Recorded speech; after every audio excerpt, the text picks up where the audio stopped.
Count. We have ignition. I call to order at 10 o'clock in the morning on Tuesday, October 13th, the regular school board meeting. In order to start this morning, we will start with the invocation that will be led by Pastor Matt Horan from Heritage United Methodist Church. It will be followed by Miss Long leading the Pledge of Allegiance, and then the national anthem will be performed this morning by the Clearwater High School Band, Chorus, and Marine ROTC. That under the direction of Michael Sopko, Rosemary Collins, who is a band director and orchestra director, Rosemary Collins, who is a choral director, and Lieutenant Colonel Kurt Kamungai, senior Marine instructor. Will you please stand?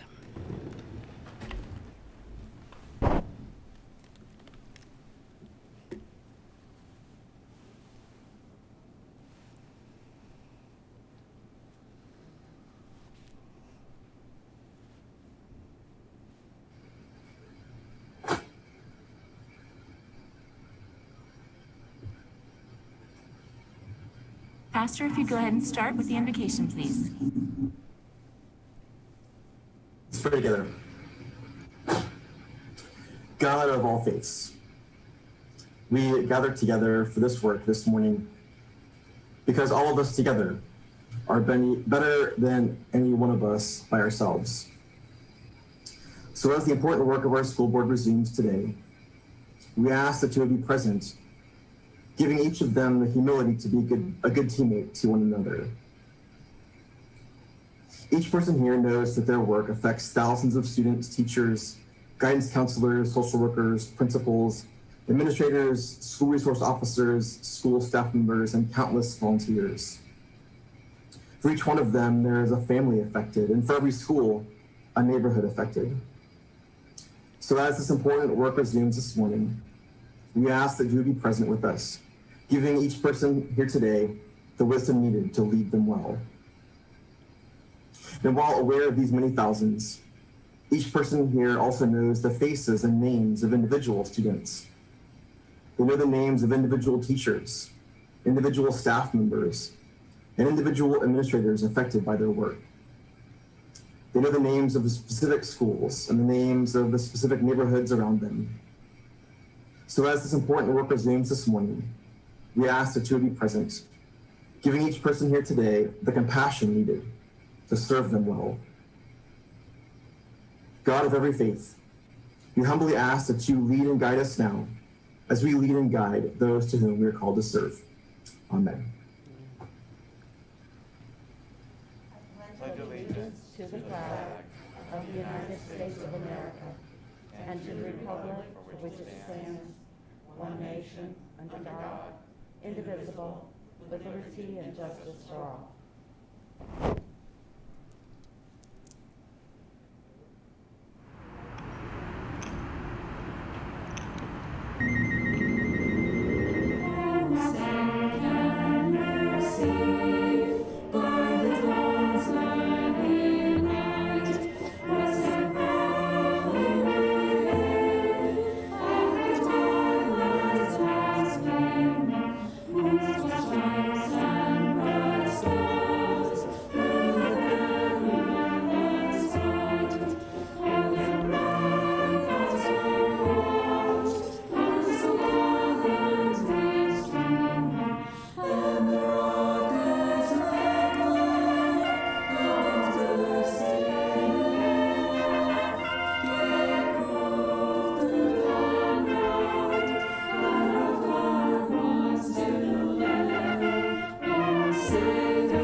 Very good. That was a special treat. So thank you to Clearwater High School and Mr. Masterides. Your team went above and beyond to bring us a special anthem this morning, so nice job. Thank you very much. All right, and thank you, Pastor. Is Pastor Horn still on? Horan still on? Thank you very much for bringing us the invitation this morning. We really appreciate it. Having me. All right, so we have a celebration of National Lunch Week for our video today. As you will hear later in the meeting, this is National School Lunch Week, and every year our food and nutrition staff plan special events to commemorate this week. This year is no different, so let's visit Ozona Elementary School to share their special celebration. Action! Ozona, Ospreys, we love to eat. This is National School Lunch Week. I'm busting with excitement. We're having National School Lunch Week this week, and I've created a great decor of our theme, which is now showing National School Lunch Week. And we have activity sheets for all of our students with, I've created tickets for them to turn in daily, one for the activity sheet and one for Monday through Friday. And this is a fun way to have fun and get everyone interested in eating our school lunch here at Ozona. We will then have a drawing on next Friday, which is going to be our grand finale of National School Lunch Week. If you're buying lunch, you know we get to walk on the red carpet today, Layla. It's more important than ever to celebrate National School Lunch Week or anything that has anything to do with something good that's going on. And what's good that's going on here is that we are feeding students healthy and delicious and nutritious meals every single day. All of our cafeteria staff are ServSafe certified, our kitchens are clean, and we're smiling under these masks. So now playing National School Lunch Week 2020. I felt really excited for National School Lunch Week because they draw names, and if your name gets drawn, you get a prize, and I was really excited for that. My favorite part is that that you get to go through the lunch line and see what they actually have. Well, the decorations are really cool because the theme is National School Lunch Week, and it's like the movie theme, and it really looks like you're in like a theater or a movie. So actually, as far as my decorations, it all started with this little guy right here. And when I plug it in, I have a spotlight. So all of my younger students, they were thinking I'm making a movie of them learning our cheer. Camera, action, Ozona. It's so important for the kids to see that we love what we do, and especially in this time of day, the time of the world with the coronavirus, it gives them something to look forward to, and they're all excited. They look forward to this every single year, and this year it just kind of really exploded with excitement, and I wanted to make it the best I could for all of my students.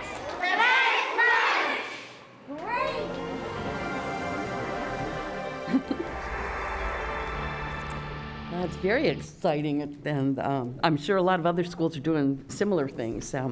And we'll hear more about National School Lunch a little bit later. Right now, Demoris Lee will introduce our professional and community organization representatives that are both here in person or with us online. Good morning. Good morning, Madam Chair, members of the board, Dr. Grego. It is my pleasure to introduce the following representatives of community and professional organizations. With us this morning, we have Maria Cantonis with Pinellas Arts for a Complete Education Coalition. There are no members of the media with us this morning. Today, we will have a presentation from the Student Rights and Responsibility Committee from Clearwater High School. Please welcome Naya West, Danielle Espada, Julius Blanelis, and then Principal Keith Masteridis. Thank you.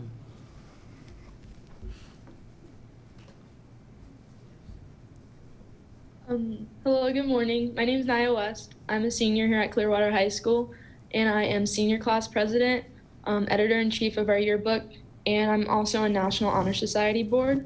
And I'd like to tell you more about the academics here at CHS. We are designated a B school from the state of Florida. We have a 96% graduation rate, an 86% acceleration rate, with 98% of our senior class assessing at least one college credit. The opening of the school this year was outstanding. Our staff and students were quick to adjust to working together and implementing the new rules and procedures to keep everyone safe and engaged. To help our students eat throughout the day and avoid large gatherings, we have 4 food kiosks and lunch at the end of the day. Students are able to grab snacks and meals on the go in between classes. Our school has embraced the concept of open access for all students to rigorous courses, and as a result, not only students can take AP courses and dual enrollment, they have the opportunity to take advantage of our ACE Cambridge courses. If students receive their ACE diploma, they have the volunteer hours required. They automatically qualify for the highest Bright Future Scholarship, regardless of their ACT or SAT scores. We have had 593 students take over 1,000 ACE exams in June 2020. We also gave 361 AP tests. Of our students who participated in ACE curriculum last year, 47 earned complete prestigious ACE diploma, which means taking and passing 7 tests of the 3 required subject areas. Of these, 20 of them earned their ACE diploma with merit, and 1 earned their ACE diploma with distinction, indicating superlative performance on the ACE test. In the past 2 years, 44 students have earned the coveted Outstanding Cambridge Learner Award. Of these, 15 earned the award with merit, 14 earned this award with distinction. This award signifies outstanding results on 3 or more ACE tests. Clearwater High School's ACE program continues to lead our district in these categories. Most students in ACE curriculum, testing in ACE curriculum, passing 1 or more ACE tests, earning the ACE diploma with merit or distinction, earning the Outstanding Cambridge Learner Award, and earning the Outstanding Cambridge Learning Award with merit or distinction. In addition, our ACE program surpassed even national pass rates in the following subjects: biology, chemistry, literature and English, and marine science. Even more impressively, our following subject scores exceeded even global averages: biology, English paper, and travel and tourism. Our Embry-Riddle Aerospace program continues to fly high, and this year alone we granted at least 100 college credits first semester and are scheduled to grant another 100 this semester. Again, our students at CHS have the opportunity to take ACE, AP, or dual enrollment courses on our campus, and we are extremely proud to have our academic accomplishments.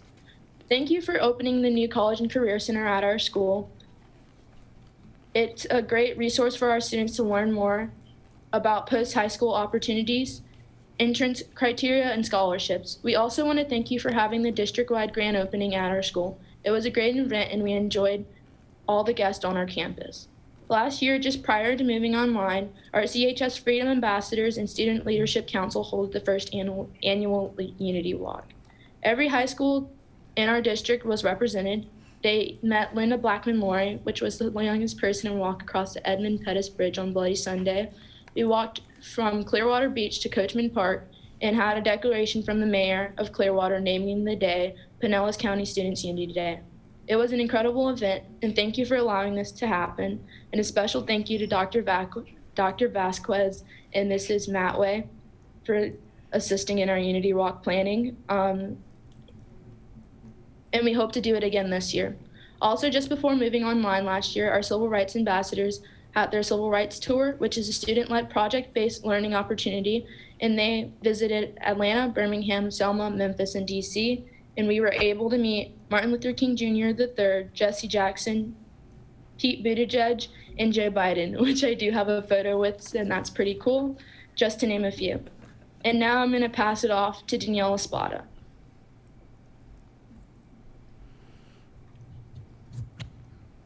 So hello, my name is Danielle Espada, and I'm a senior at Clearwater High School. Just to name a few things I'm involved in, I'm in the ACE program. I'm in the SAD club. I was in student government for 3 years, and I run track, and play lacrosse.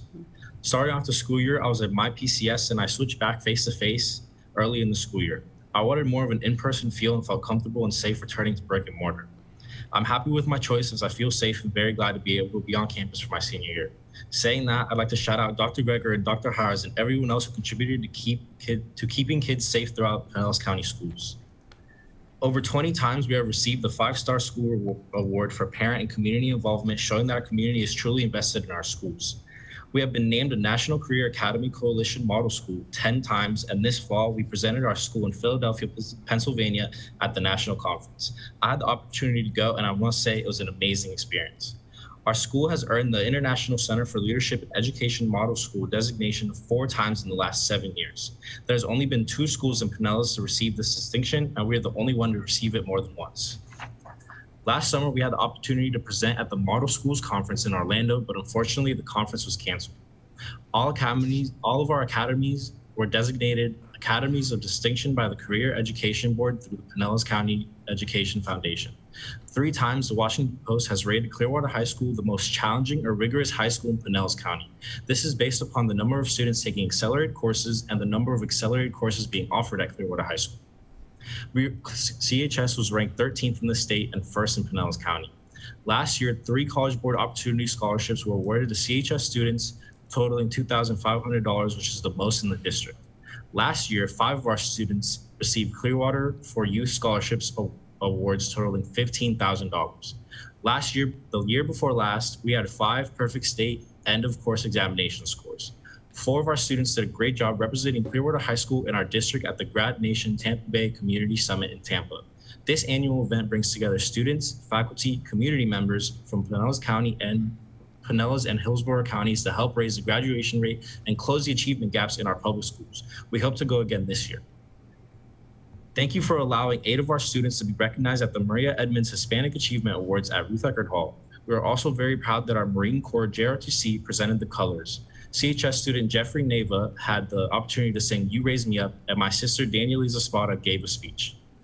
Our CAKE program has also been engaged in Virtual Enterprise Capstone Project and has previously won 2nd place in the nation, competing against other schools in their virtual faux businesses. Our CAKE program was able to take their seniors on their annual New York City trip, and other students in the program were able to attend field trips in the Port of Tampa, Ybor City, and Universal Orlando.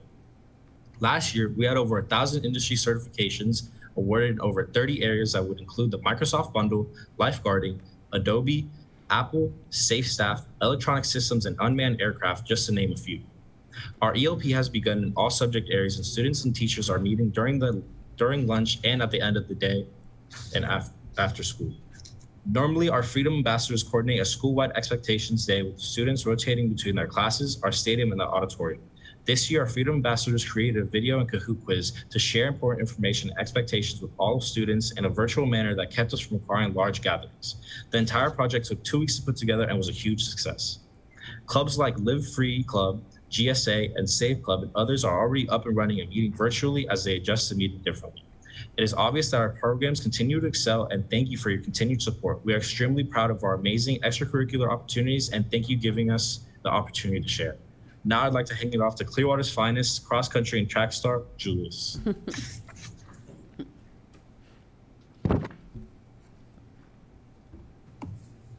Good morning. My name is Julius Blasnalis. I am a senior at Clearwater High School. I am the captain of the cross-country and track team. I am in the CAKE program.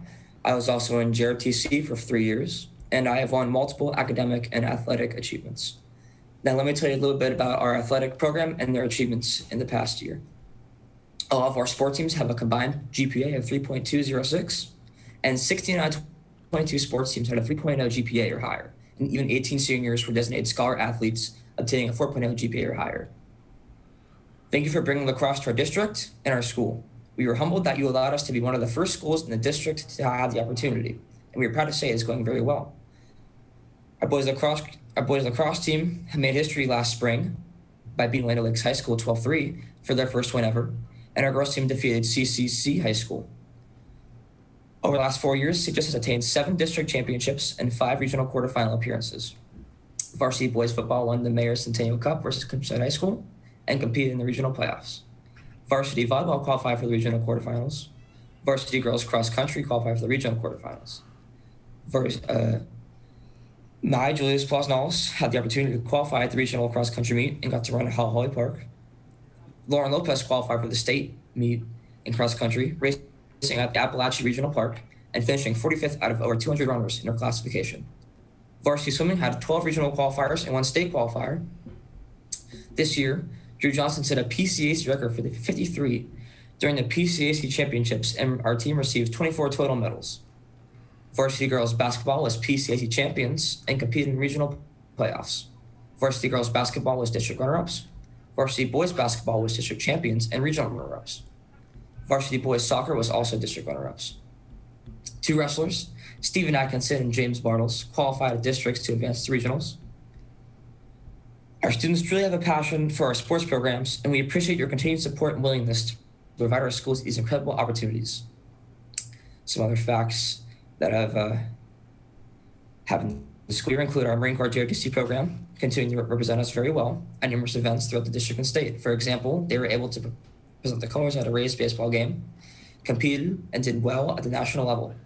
And right before moving to online last year, they traveled to Camp Lejeune in South Carolina. Our performing arts programs such as band, chorus, and theater continue to excel. Our Thespian Society did extremely well at districts, and we're really excited about performing at states. All 3 of our programs help to present the musical play Mamma Mia next semester. We are really excited about our school's renovation or rebuild. In February of last year, we had a community celebration and invited former alumni to visit our Howard halls and get a glimpse of what our new campus will look like. We had well over 2,000 people in attendance and received nothing but good, positive feedback regarding the design of the new school. CHS is over 100 years old, and we have been in our current location for the past 66 years. A big thank you to our CHS family, to you for your support. The tradition continues. Go Tornadoes.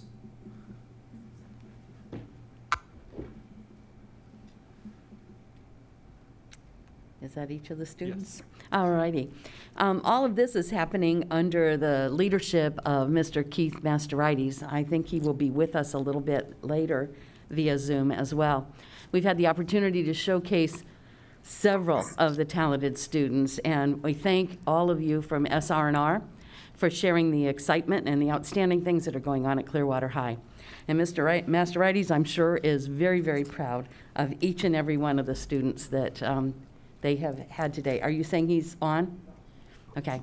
Hello, hello. Thank you. Yes. Thanks for having us. We appreciate it. Yeah. Well, we appreciate you being here and all of the wonderful things that you've brought to enhance our meeting today. Thanks. You all have done an amazing job, a great start. We really appreciate the support. We're excited about moving into second semester. The kids have done an incredible job with the masks and following rules and expectations. And we know that when we're looking at our learning options and the kids coming in, that we could bring them all in, and we're going to be good to go for second quarter. And we couldn't do that without your support. So thank you so much. Good. And thank you for everything you're doing. Yes, ma'am. All righty. We'll move on to the next part of our agenda now. And Dr. Grego, are there any amendments to the agenda? Yes, Madam Chair and board members, I have one amendment to the agenda, and that is the addition of 4.5, which is a recognition of the partnership with Spectrum Field. In the city of Clearwater, as you know, I've shared my gratitude and my thanks for our graduation, but would like to formally do that with our board today. So that's my only amendment to the agenda. Thank you. All righty, good. Thank you. I find good cause as chairman to add that item to our agenda. Are there any items that board members need to pull from the consent? All right, not seeing any. Do we have a motion to adopt the amended agenda? Move approval to adopt the amended agenda. Second. Okay, we have a motion and a second to adopt the amended agenda. All in favor, say aye. Aye. Aye. Opposed, say no. And it passes 6-0. We will move to the presentation of the proclamation observing National School Lunch Week, which is October 12th through the 16th of 2020. Do we have a motion to accept the proclamation? So moved. And a second? Second. All righty, and Mrs. Long, would you please read the proclamation? I have We a have school a bus. short presentation. if Okay, you'd you like. have school bus. I believe Lisa has this then. Ms. Kane, would you read it? Would you like us to present Oh, first? yeah, you wanna- I mean, it's up to you. It's okay. He is steamrolling. Yes. I want to get this thing moving. No, that's okay. Dr. Grego. We're right with you. We have this wonderful lunch here. I want to get to it. Well, I saw Lynn get up, and I didn't want Yes, to. I apologize, Ms. Geis. You know, the video that we saw was priceless. So whenever you hear from the voices of students, and certainly our managers out in our schools, they are priceless too. I couldn't say thank you enough. And I know this board extends their thanks and gratitude to all of our food service workers. So thank you so much for being here, not only today, but every day you work. And our smiling faces with our students, you know them by name, you care for them, you love them, and it's so important that we recognize National School Lunch Week. So Lynn Geis is our Director of Food and Nutrition. So Lynn, I see you have your hat on. Take it away. Yes.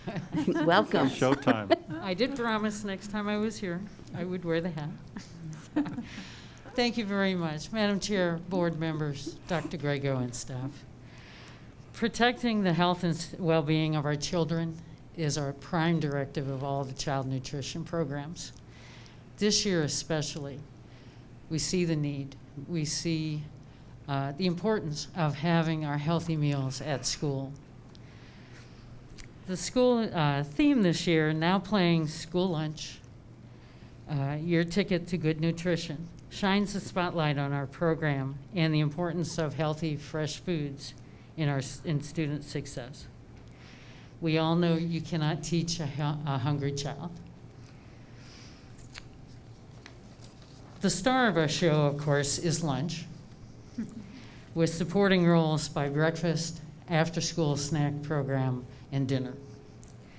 Every day, this cast of characters provide healthy foods with whole grains, low-fat milk, fresh fruits and vegetables, often straight from Florida farms to our schools, and on occasion, straight from our school gardens. This year, we have a subplot in our movie focused on safety.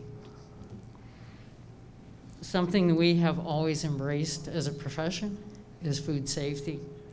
But this scene has changed to include masks, face shields, social distancing in kitchens, cafeterias throughout the school on campus, including grab and go and even meals to go. I could not be more proud of the PCS Food and Nutrition cast as they have learned their new roles. They are truly Oscar-winning. So I want to thank you for the support that you provide for our programs. And one thing that hasn't changed this year, we have brought you a school lunch. It is a turkey and cheese on white wheat, fresh carrots and celery sticks with a ranch dip dressing, and a nice gala apple, low-fat milk, and as a special treat, homemade chocolate chip cookie. Yes, yes, the cookie. Again, thank you. These meals were provided by lead specialist Karen Donnelly from our cafeteria here at the administration building. And I thank you for the work that she did to provide those. I also want to give a shout out to Dave Cook, who helped with and he actually led the videotape at Ozona. He is awesome to work with, and he's very good with the children and getting them to really stand out and promote and helping to promote our program. So again, thank you so much, and enjoy your lunch. Thank you. Thank you. Thank you. It's always good, so we look forward to this every year. We appreciate it. All right, Mrs. Kane, let's see if we can get back on track. All right, proclamation of National School Lunch, October 12th through the October 16th, 2020. Whereas the National School Lunch Program has served our nation and admirably for more than 70 years through advanced practices and nutrition education, and whereas the National School Lunch Program is dedicated to the health and well-being of our nation's children, and whereas the National School Lunch Program has joined through the years by many other excellent child feeding programs, and there is evidence of continued need for nutrition, education, and awareness of the value of school nutrition programs. Now therefore, the School Board of Pinellas County does hereby recognize the week of October 12th through 16th, 2020 as National School Lunch Week and encourage all residents to become aware and concerned about their children's nutrition habits in hope of achieving a more healthful community for today and the future. Very good, thank you. And we have a motion and a second to accept the proclamation. Are there any comments from board members? All right, all in favor, say aye. Aye. Opposed, say no. And it passes 6-0. Thank you. We'll now move to the proclamation designating October 2020 as LGBTQ History Month. Do we have a motion? So moved. Second? Second. We have a motion and a second. Dr. Grego. Yes, I want to thank the board for this, not only for your hopefully approval of this proclamation, but also the values that this board has. And you value diversity, you value safe learning environment for all students, regardless of their backgrounds. And to present this proclamation in the History Month, we'll introduce Donna Sicilian, who is the Executive Director of Student Services. Thank you. Welcome. Dr. Grego, school board members, and staff. I come before you today, as Dr. Grego said, we know that in our district, Pinellas County Schools values very greatly diversity. We also appreciate all of our community partnerships that we have, and we work very hard to support and ensure that every student has the top learning experience in a safe environment. And so we want to join with others across the country in recognizing October as LGBTQ History Month. We have worked very hard in our district to support the learning of all students and to protect everyone from bullying and harassment. And this month across the country, everyone recognizes the history of how we have come together as a nation and across school districts to support all of our youth and staff that are LGBTQ.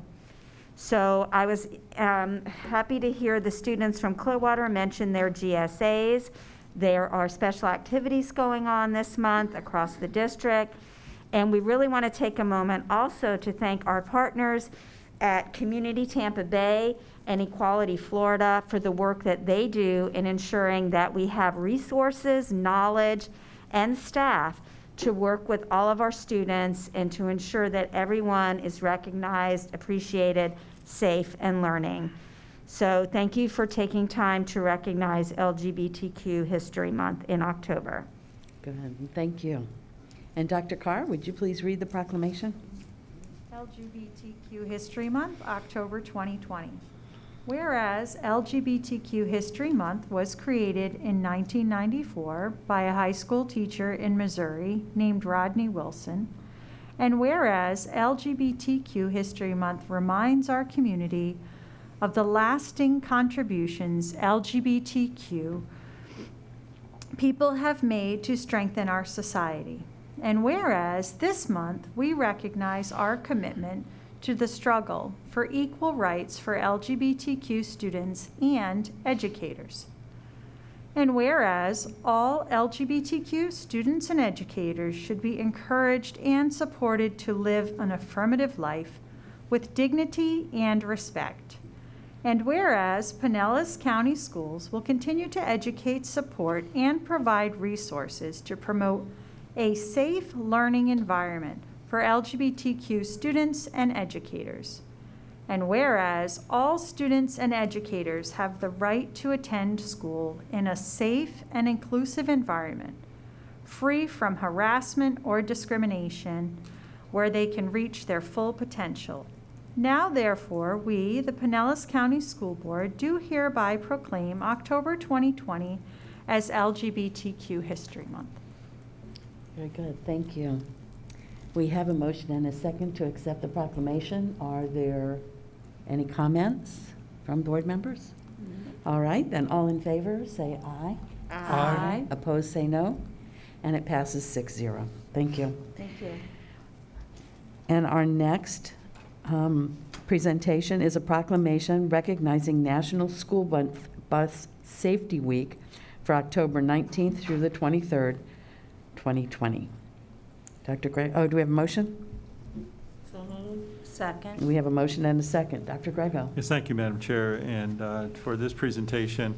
And for the next one, too, T. Mark Haywood, Director of Transportation, will be presenting to you this proclamation. And let me make a public comment of my thanks and this board's thanks to each and every one of our bus drivers, route coordinators, the entire operation, especially during this time where transportation has had to pivot many a times to ensure that the right students are getting to the right schools. And as people are making instructional changes, people tend to forget about that. Well, who's going to transport these students and who's not going to be supposed to be there? And all of these things, I don't think you heard a peep from that. I mean, this school year just started magnificently when it came to transportation.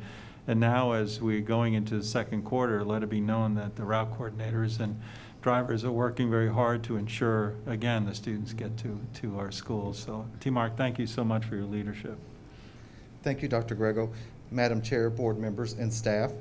Florida joins other states across the country to observe National School Bus Safety Week, October 19th through the 23rd, 2020.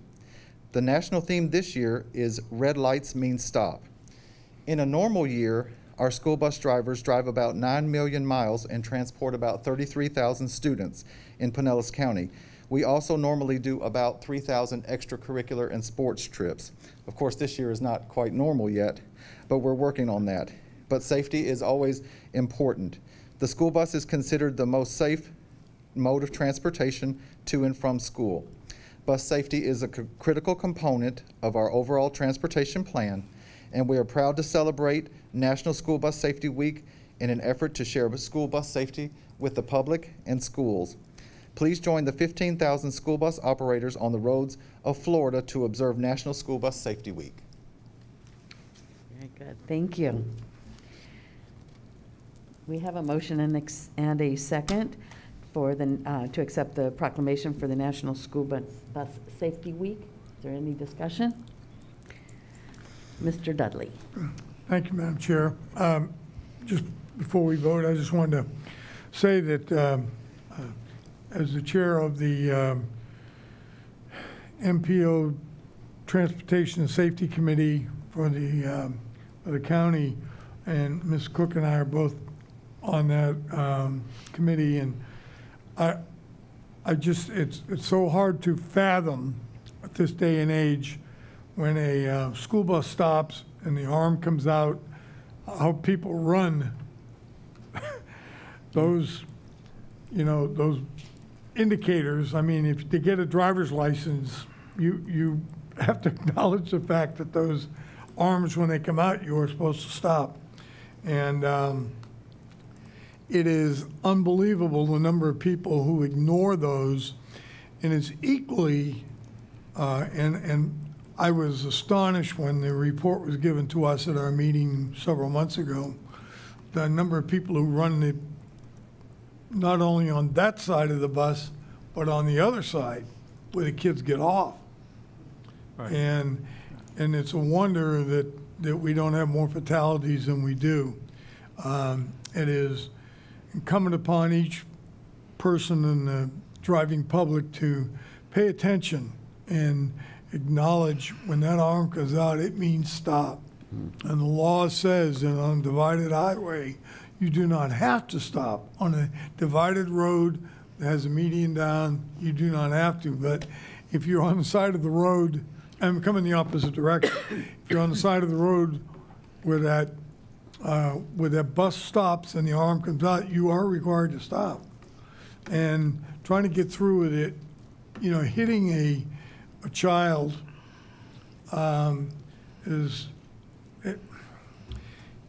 they are expecting us, children, to provide safety for them, and as adults and people who are able to pass a driving test and to get a license and to use common sense, it is our job, it's incumbent upon all of us to make sure that we adhere to the rules. And safety is just, it's incredible. These little kids, they do crazy things when they get off a bus. I mean, we try to teach them to to walk and do what they're supposed to do, but they're kids. And for you to take a chance in a vehicle that weighs a ton and can generate so much speed and all, I have such a passion about the safety of these kids. They depend upon us, and it's our job to make sure. And I think personally that the fine for running a school bus sign is too light. I think it should be much more severe, because I just can't think of anything worse than running one of those signs and hitting a kid. So, or a child, excuse me. I said kids in collective, but I just want to caution everybody that school buses carrying a very fragile load. And when they get off that bus, they expect us to behave in a manner and provide safety for them. So I just want to make sure that everybody really think about when school is open, they have that, you go through school zones, and they have that speed limit, where the school zone is, kids crossing. It's so important to us. That's our future, and those kids depend upon us. So anyway, I'm getting redundant because it just drives me crazy. I see people, I want to follow them, and just grab them at the throat and smack them. But anyway, enough of that. Just please be aware. Probably not a good plan, but I understand what you're saying. And to the point that Mr. Dudley made, I was astonished to hear that people were passing the bus on the right-hand side that were going through. And fortunately, they shared times when our school bus drivers stopped a student from getting off the bus as they saw a car coming around. So buses are passing where our students are getting off, and our bus drivers are still checking and making sure that it's safe for them to even exit the bus, let alone walk in front of it and cross the street. So we are very thankful for the training that our school bus drivers get, for their diligence in making sure that they are driving our students to and from in a safe manner, and just for being the smiling face that our students see first thing in the morning and last thing at the day. So thank you very much. Thank you. And thank you, Ms. Cook. You articulated that well. Thank you. Well, I was too emotional. I get so fed up with it. Drives me crazy. That's okay. It's a very serious subject. Very serious subject. Mrs. Long, would you like to read this proclamation? Sure. Thank you. National Bus Safety Week. Red lights mean stop. Whereas the health and safety of all children is essential to the happiness and well-being of the families, teachers, and communities. And whereas the exemplary safety performance exhibited each day by almost 15,000 school bus operators on Florida roads ensures the highest level of safety for our motorists and student riders. And whereas students are 70 times more likely to get to school safely when taking a bus instead of traveling by car. And whereas school buses provide the most and sometimes only reliable form of transportation to and from school, which promotes attendance and punctuality and encourages better student achievement. And whereas motorists must remember to stop when a bus has stopped with its stop arms extended and red lights flashing. And whereas school bus transportation employees should be recognized for their diligence in safely transporting the school children of Pinellas County. And whereas local organizations are encouraged to support student and traffic safety activities associated with National School Bus Safety Week, and everyone is reminded to keep a watchful eye for students going to and from school, and to take extra precautions around students and school buses.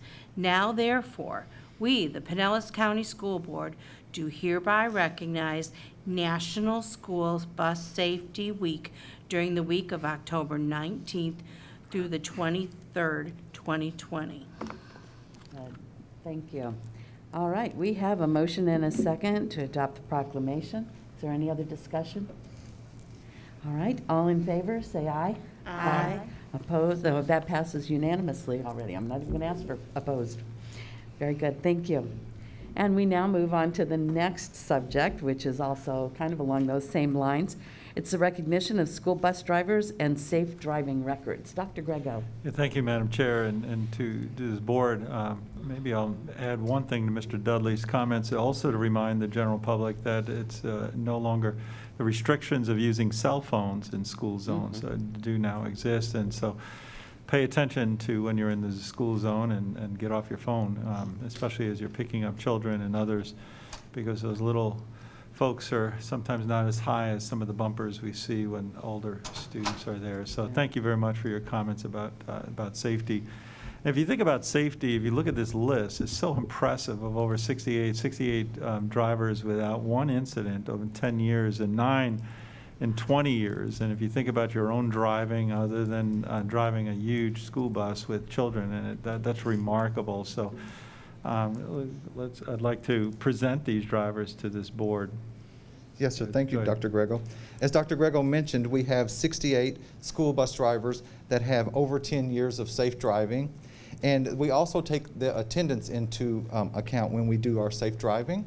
We normally bring people to the board to recognize them, but this year we're going to recognize 9 of the top drivers that have over 20 years of safe driving. And we have a small slideshow to show you.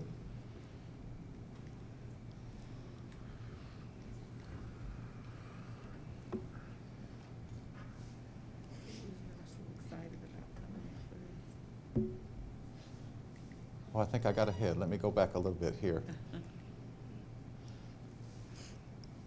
Okay, our first driver, LaShane Simmons, she's been with the district 21 years and has 20 years of safe driving. Debbie Jones has 20 years with the district and 20 years of safe driving. Miss Valita Jackson has 22 years with the district and 20 years of safe driving. Miss Terrell Drayton also has 22 years with the district and 20 years of safe driving. Calandra Jones has 25 years with the district and 21 years of safe driving. Stephanie Holmes has 26 years with the district and 26 years of safe driving. Yvonne Taylor has 29 years with the district and 27 years of safe driving. Charles Russell has 29 years with the district and 27 years of safe driving. Our last driver is Wanda Prosser. She has 27 years with the school district. She also has 33 years with the district, and today she is retiring, so I wanted to give her a shout out for retiring for 33 years. We need her. Is that? And that's everyone. Okay, good. Yes, ma'am. Well, that's just highlighting some of them, and it's. Right. We're sorry that we're not able to shake their hand and congratulate them, but we really do appreciate every day what they do, and we're really proud of their driving record. Thank you. I've been driving more than 20 years, and I'm not sure I have that driving record, so well, I'm glad I'm not a bus driver. We could use you. Yeah. True. We are hiring. So, yeah.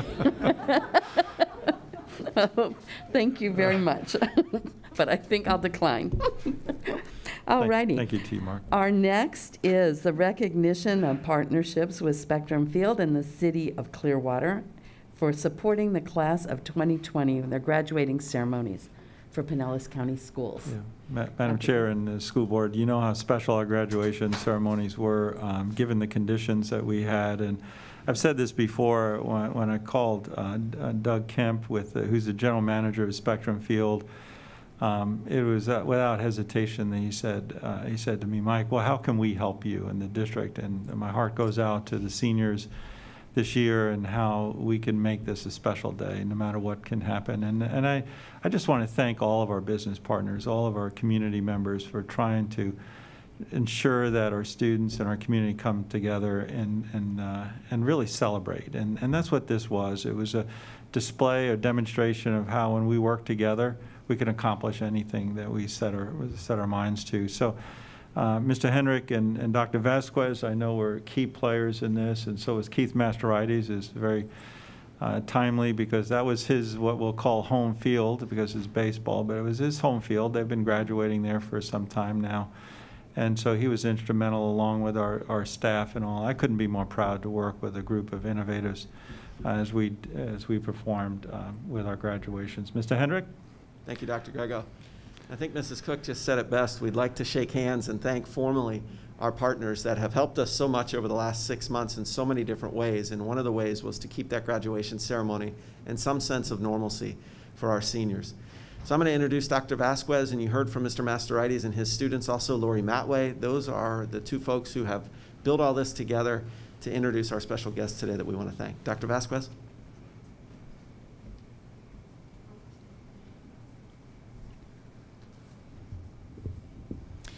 Good morning, Madam Chair, board members, Dr. Grego, and staff. It is my pleasure to come before you today to recognize the partnership with Spectrum Field and the City of Clearwater that made it possible to ensure our senior class of 2020 could experience safe, in-person graduation ceremonies this past summer.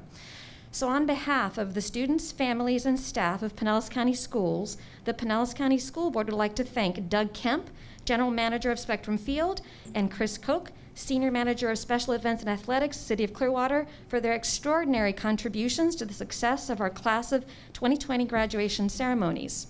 Their willingness to partner with Pinellas County Schools to create very memorable ceremonies under very difficult circumstances embodies the idea that when institutions that serve communities work together, we are always stronger and capable of accomplishing anything we believe matters. You gave freely of your time and talents during multiple and extensive planning sessions during a very truncated period of time. And then you further gave of your time with in-person, on-the-ground support during all of our school ceremonies. Together, we've demonstrated to our communities that we are collectively committed to our students and are not afraid to lead and find novel ways to partner to best meet their needs. Leadership has never been more important than it is now, and their efforts and commitment to getting every detail right for our students and families were above and beyond the call of duty. We look confidently forward to what the future will bring, knowing we enter into it with partners like you. So thank you again, Doug and Chris. Good, thank you very much. I know I attended some of the graduations, and I'm sure, I know other board members did as well.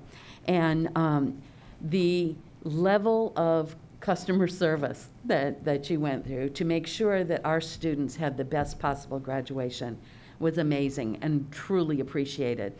Mr. Kemp, I believe you were the one that even came up right before it happened. Is there anything you need? Is everything okay? And then you were around in case there was something that happened so that we could grab you and say, this is what we need, or this would help make it better. So we really appreciate it, and I'm sure that we had other people that were also helping out on a regular basis that were just maybe more behind the scenes than what I saw. So I really appreciate the fact that you thought enough of our students to make sure that they had a very, very special day. And I don't know if other board members want to comment, and Dr. Carr, you were there as a parent for one of them too, and so you may want to share that perspective. Absolutely. I think it was said earlier that things are not quite normal, and that really sums it up. But despite that, we were able to work through it collaboratively, and I know as a parent, it was such a great opportunity to give us some closure during a very difficult time when so many other things were happening, or rather not happening. So we really appreciate it as a family. Also, as others at our school who were part of it and able to participate, it was exceptional. So, I mean, honestly, we heard from some folks afterwards that said they'd like to continue it this way. So that says something. If you know, nothing, we've learned so much from all of this that sometimes our new ways of work are real opportunities for improvement and growth. So thank you very much for your hard work and dedication to contribute to our families. Good. Thank you. Any, Mr. Yeah, I'll Dudley? just jump on board that too. I was their official capacity, but I thought the entire staff, everybody, we pulled into the parking area. It started then. They were very courteous, helped us out as much as, where do we park? It's over here. Can we get closer? We're on faculty. Oh yeah, you can come over here. And walking in, there were people stationed all along, so there was really no way you could get lost. I mean, they were telling you just keep going this way, this way. Then when we got out on the field itself, all the people who were there to help and got everybody directed and, funneled into the right areas. And parents, I didn't hear one complaint, not a one. And I can't always say that's true at other graduations, but this one, they were so grateful that they got some semblance, that their kids got some semblance of normalcy. Wasn't normal, but pictures were taken, and they were ecstatic that that their kids got a chance to experience it. And it goes in large to the preparation. I appreciate all the work that was done prior to that and your cooperation. And please pass on to your people how much we do appreciate it. It was wonderful. Yeah. Good. So on behalf of the entire board, the school district, and all of the graduating seniors and their families, we thank you so very, very much. And I know we can't shake hands, but maybe we could applaud their efforts, and thank you. Thank you very much. Thank you. Yeah, I think Mr. Masrades is still on if you want to just say thank you to him. Really, and also, I know Doug, not many people know this, but he actually rode over to Polk County to observe their graduation where the Tigers play. And he came back and said, we could do this better. I was going to say, and then made ours better. So we did it. And you know what? We did it safer, too. But we learned from them, too. So it's a constant learning. And we had so many calls of folks from throughout the state as ours went through social media to say, imitation is the greatest form of flattery. Let me say to you that we were just not willing to. And Keith came up, Mr. Masrades came up with that concept of not having an audience, but rather having it up and close. So I know, Keith, I think you're on. Is he on? So thank you for that, and thank you for just working together as a team. So thanks so much. It's a great event, great times, and I could tell you the appreciation throughout this community during that week was immense. So good. Yeah. And I think Mr. Masrades would like to. There we go. Hello. Thank you so much. Couldn't have done it without the support, obviously, of the board. Dr. Grego, Rita, Kevin, Lori Matway, great job. Doug and Chris, you two are amazing. Really. Anything we asked for, you were able to do and take care of. And it was first class, and it couldn't have been done without the city and the partnership. So thank you. Thank you all for making this happen. It was a great event. Very good. And thank you for all your work behind it, too, Mr. Masrades. Thank you so much also for taking the time to be here today. We truly appreciate it. Thank you so much. Thank you. All right, we now move to public comment. Mrs. Simonetti, do we have speakers to the agenda items today? We have 9 speakers today on specific agenda item. Our first speaker is Amy Mack for non-consent 8.2.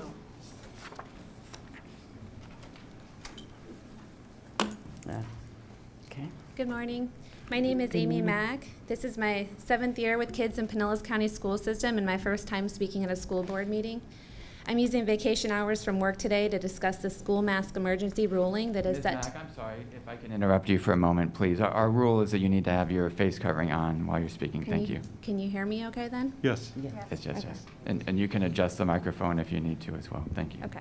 Did I get my 3 minutes to start over then? You're fine. We'll start over. Thank you. Thank you. Good morning. My name is Amy Mack, and this is my 7th year with kids in the Pinellas County School System and my first time speaking at a school board meeting. I'm on vacation hours from work today to discuss the school mask emergency ruling that is set to expire on November 9th. Many of the parents who have kept their kids home with My PCS Online have done so because they didn't want their kids to have to wear masks for 7 hours per day at school or up to 12 hours per day for many of them that attend on-campus before and after care programs due to their parents' work schedules, like mine.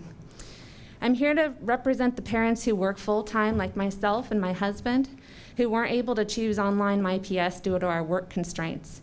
Knowing this was short-term, we went with it. We watched then.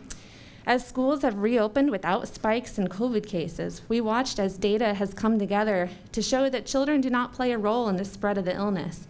We watched as Dr. Fauci said asymptomatic individuals do not play major roles in this pandemic. We then watched as the governor hosted public health roundtables, including Harvard Medical School professors, who discussed how facial coverings for children is not evidence-based and not needed. We've watched as our state was able to successfully move into phase 3 reopening, and this is all very, very great news, and we should be very excited about this. We watched as the data compiled to show this illness is less deadly than the flu. And we've also watched, on the other hand, as depression and suicide rates have spiked in children while they were locked down and their smiles were covered. We've watched as school districts across the country have had to shut down not due to COVID, but due to bacterial infections like strep throat passing through their seated masks to both students and teachers. We've heard story after story of children chewing on their masks, dropping them on the floor, not washing them between uses. We've heard story after story of children becoming ill, vomiting, while they've been forced to wear their mask at PE or recess, despite this being something that isn't supposed to happen under your rules. And despite all this, we've still had to keep sending our kids to school in masks per your requirements. But we knew this was temporary. Now imagine, if you will, the utter disgust and disappointment I felt when I heard the board was suggesting to renew this policy with no end date as a new rule. What was the point of ever having an end date if you were going to just ignore all of this science, data, stories, and evidence that we've learned along the way? And it points to one simple fact. We do not need to force masks on our children. I implore you to strongly consider letting the mask mandate expire as written, the emergency ruling expire as written. As I stated earlier, working parents have not had a choice in the matter. Give us the choice to unmask our kids. Your schools will be much safer and happier places if you allow our kids to show you their beautiful smiles. And since I have a few seconds left, I would like you to please remember that when you gave parents the deadline and option to switch back to face-to-face school, you did not disclose that you were going to change this to a permanent mask ruling. Thank you. Thank you.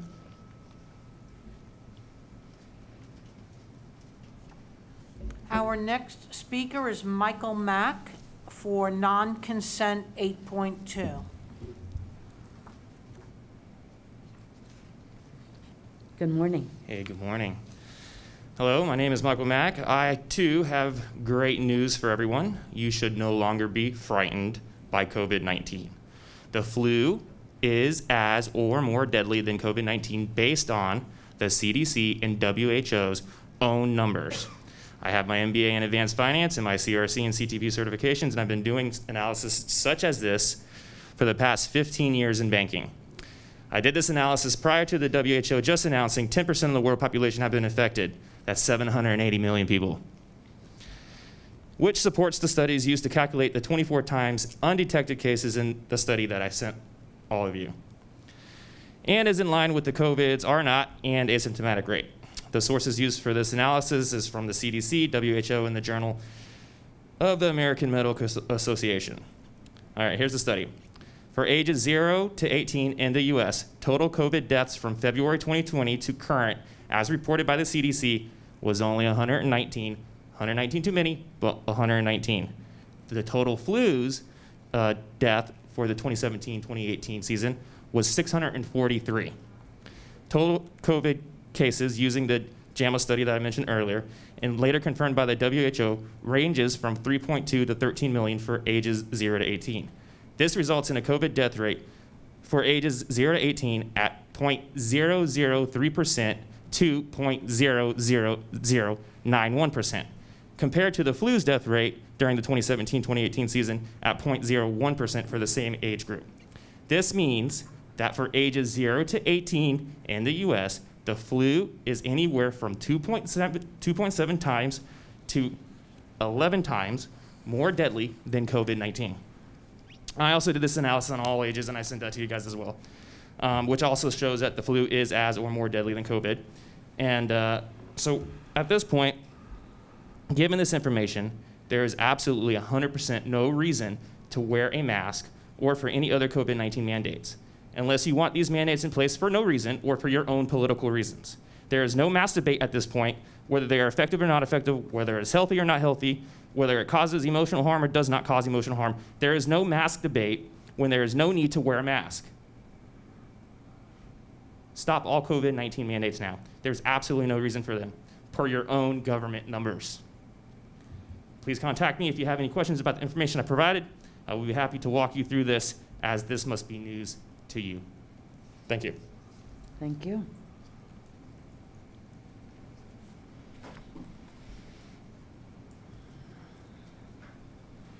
Our next speaker is Jennifer Widmeyer.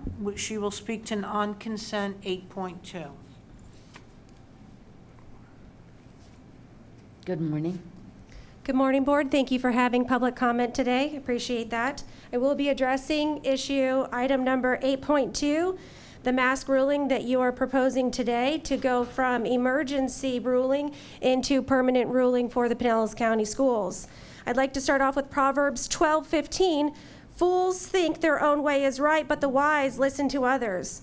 I implore you to please listen to the others who have comment today.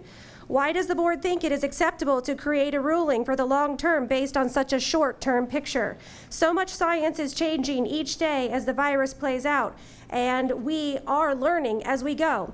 It seems to be a waste of energy and time to try to come up with a mandate and blanket all of our Pinellas County students and teachers with a ruling that is not representation of all. There are many parents, including myself, who feel that this mandate is unconstitutional, unsafe for our students and our staff. A vote for masks today would be completely denying the voices of parents who do not want masks, and you, as the board, have an obligation to represent those parents as well. Hear the facts today that have been presented. Now rule using factual information and not your emotion. You are all elected as nonpartisan chairs. Yet your rulings clearly show that you are towing what your personal party line is rather than listening to the voice of the people, the parents, the people that are speaking today. Please stop patting yourselves on the back and thinking that you are saving lives. You are not, okay? I am here today wearing a mask despite my medical exemption, which our county mandate has allowed for. This is a public meeting in a government building, which also allows for no masks, but the Pinellas County School Board think that they are higher ruling than the county ruling, and therefore you have created your own private ruling for this building and also our schools. You're not allowing for any exemptions to take place, okay? This is not a private entity. This is a government entity. You are overreaching, and it is absolutely unacceptable and noted by your voters. The people who put you in power, the people who voted for you, we are noting it, and we will vote you out. Please know that. For me personally, this is not a mask issue, but rather a discrimination issue against my disability. I was also requested to give an exemption, an explanation, and documentation of my disability, which is against the law, by a current police officer here in this building. You cannot request documentation of my exemption. Furthermore, there are students who do have exemptions, and they should not have to be pointed out. Parents should have the right to choose whether their child should wear a mask or not. And if your mask works, and the students and the parents who want to be wearing masks, then they're protected. They can wear the mask. Give us the choice. Do not rule yes for masks today. Thank you. Thank you.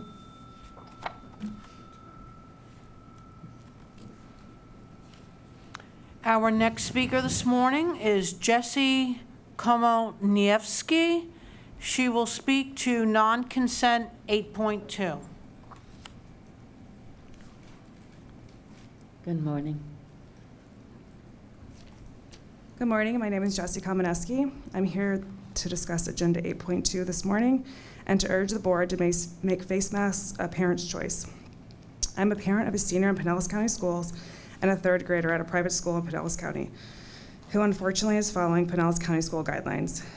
My senior is doing my PCS to avoid wearing a face mask and will continue to do so until masks are optional. And my third grader unfortunately needs in-person instruction and is being forced to wear a mask from 8:15 to 2:50 every day with barely any breaks. On day 4 of school, he started developing a rash around his nose that we have been unable to clear up. I know you've all heard and have seen the evidence and science that supports the fact that children should not be wearing masks, along with all the testimony of issues with the mask from parents, yet you continue to ignore these facts. Can't breathe. One can only assume it is because it is not about safety and more about a political ploy. With that said, you are in direct violation of the oath all of you vowed to uphold. The Pinellas District bylaws state, and this is a direct quote, that all decisions must be made based on the available facts and independent judgment rather than succumbing to the influence of individuals or special interest groups. Out of 67 counties in Florida, 34 of the county's schools do not have a mandatory mask policy in place. There are no outbreaks reported. The CDC just released a new study showing that over 70% of people that tested positive for COVID-19 wore a mask 100% of the time, and only 3.9% of the positives never wore one. If a mask is not worn properly, which we know the children are not doing, it increases the risk of infection. This study clearly confirms this. The U.S. fatality rate for children as of September 12th per the CDC is 0.00003%. Pinellas County pediatric fatality rate is 0%. Are we following the CDC or not? Children should not bear the burden of other individuals' health. It is not their responsibility, especially when it comes at a cost to their own health. The board clearly does not have the children's best interest in mind when casting your vote to continue masking healthy kids.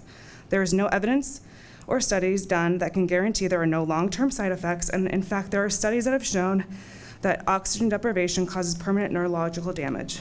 I hope you all had time prior to this meeting to watch the video that was sent to all of you called Unmask Our Children. I'm not sure how you all sleep at night knowing that solely because of you, children in Pinellas County are being damaged not only physically, but psychologically. And unfortunately, we do not know to what extent, but you will all be held accountable if you continue not to allow parents the right to choose medical intervention for their own children. Thank you. Thank you.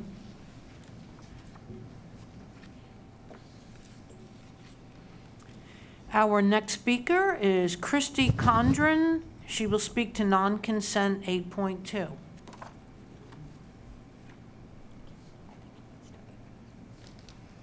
Hi, thank you for having us and hearing some public comments. As the previous people, I'm here about the mask mandate 8.2 that you guys are ruling on today.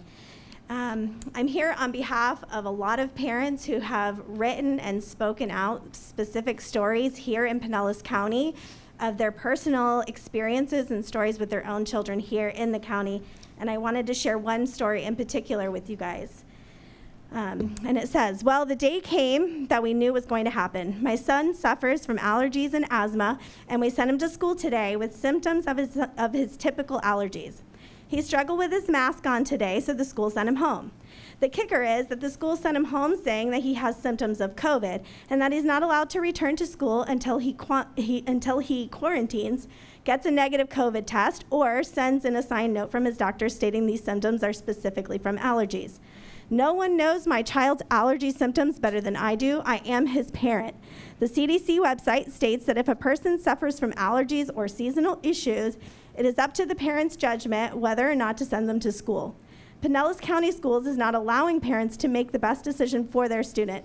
They're not trusting the judgment of the person with a college degree that has served in the military for 27 years and has been in law enforcement for over 20 years to know that every 13-year-old is suffering from the same, that my 13-year-old is suffering from the same allergies he gets every single year.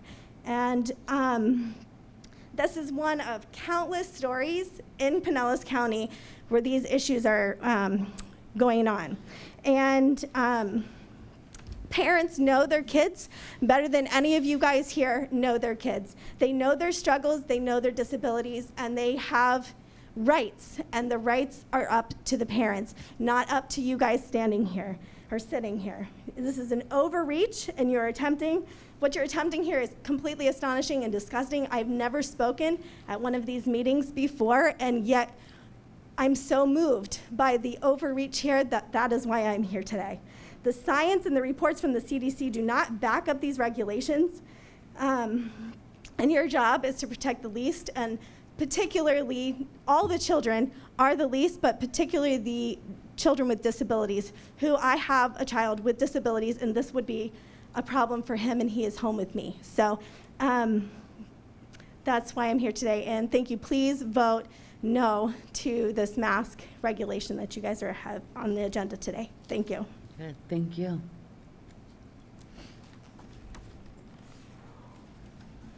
Our next speaker is Elizabeth Fox for non-consent 8.2.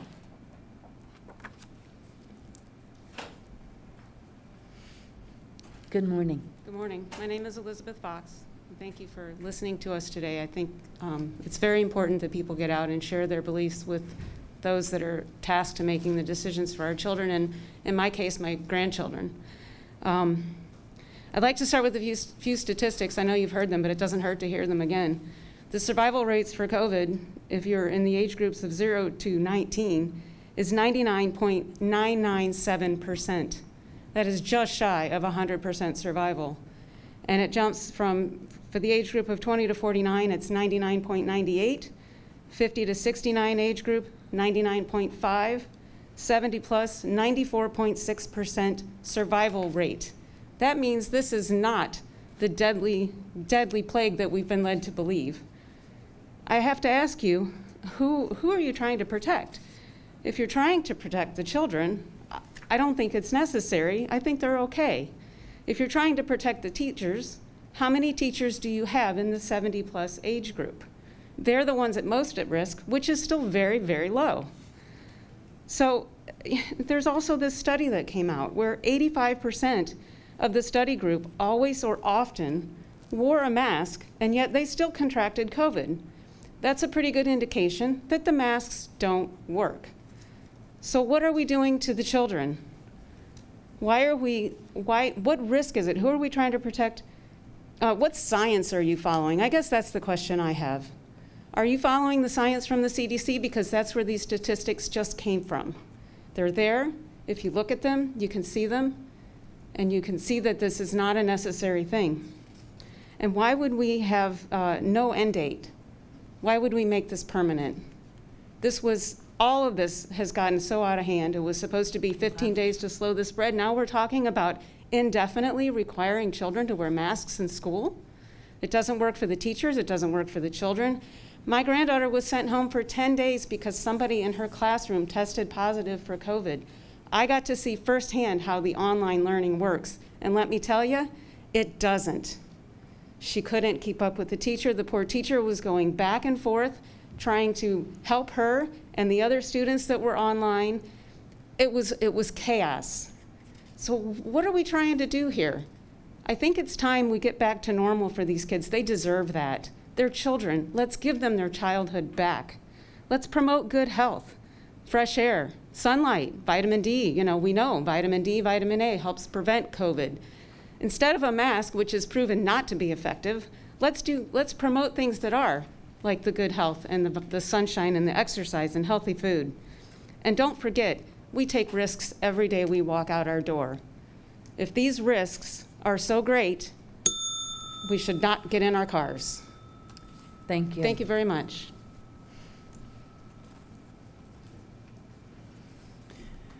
Our next speaker is Shauna Nelson for non-consent 8.2.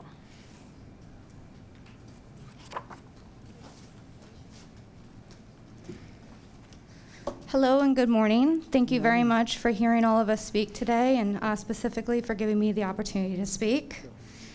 I would say it's pretty hard to stand up here and actually speak in this mask, especially while you're nervous. I too have a medical condition that generally prevents me from wearing masks, so this is a difficult decision to come up before you today to speak, but I want to really speak here from my heart and to implore you all to end these mask mandates.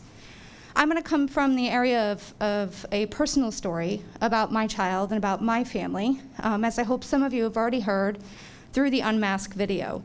I wasn't able to participate in that video, and so I wanted to share that all with you today. So I have a twice exceptional daughter. She's in 3rd grade. Up until August, she was in a brand new, fantastic, wonderful magnet school that was really tailor-made for her.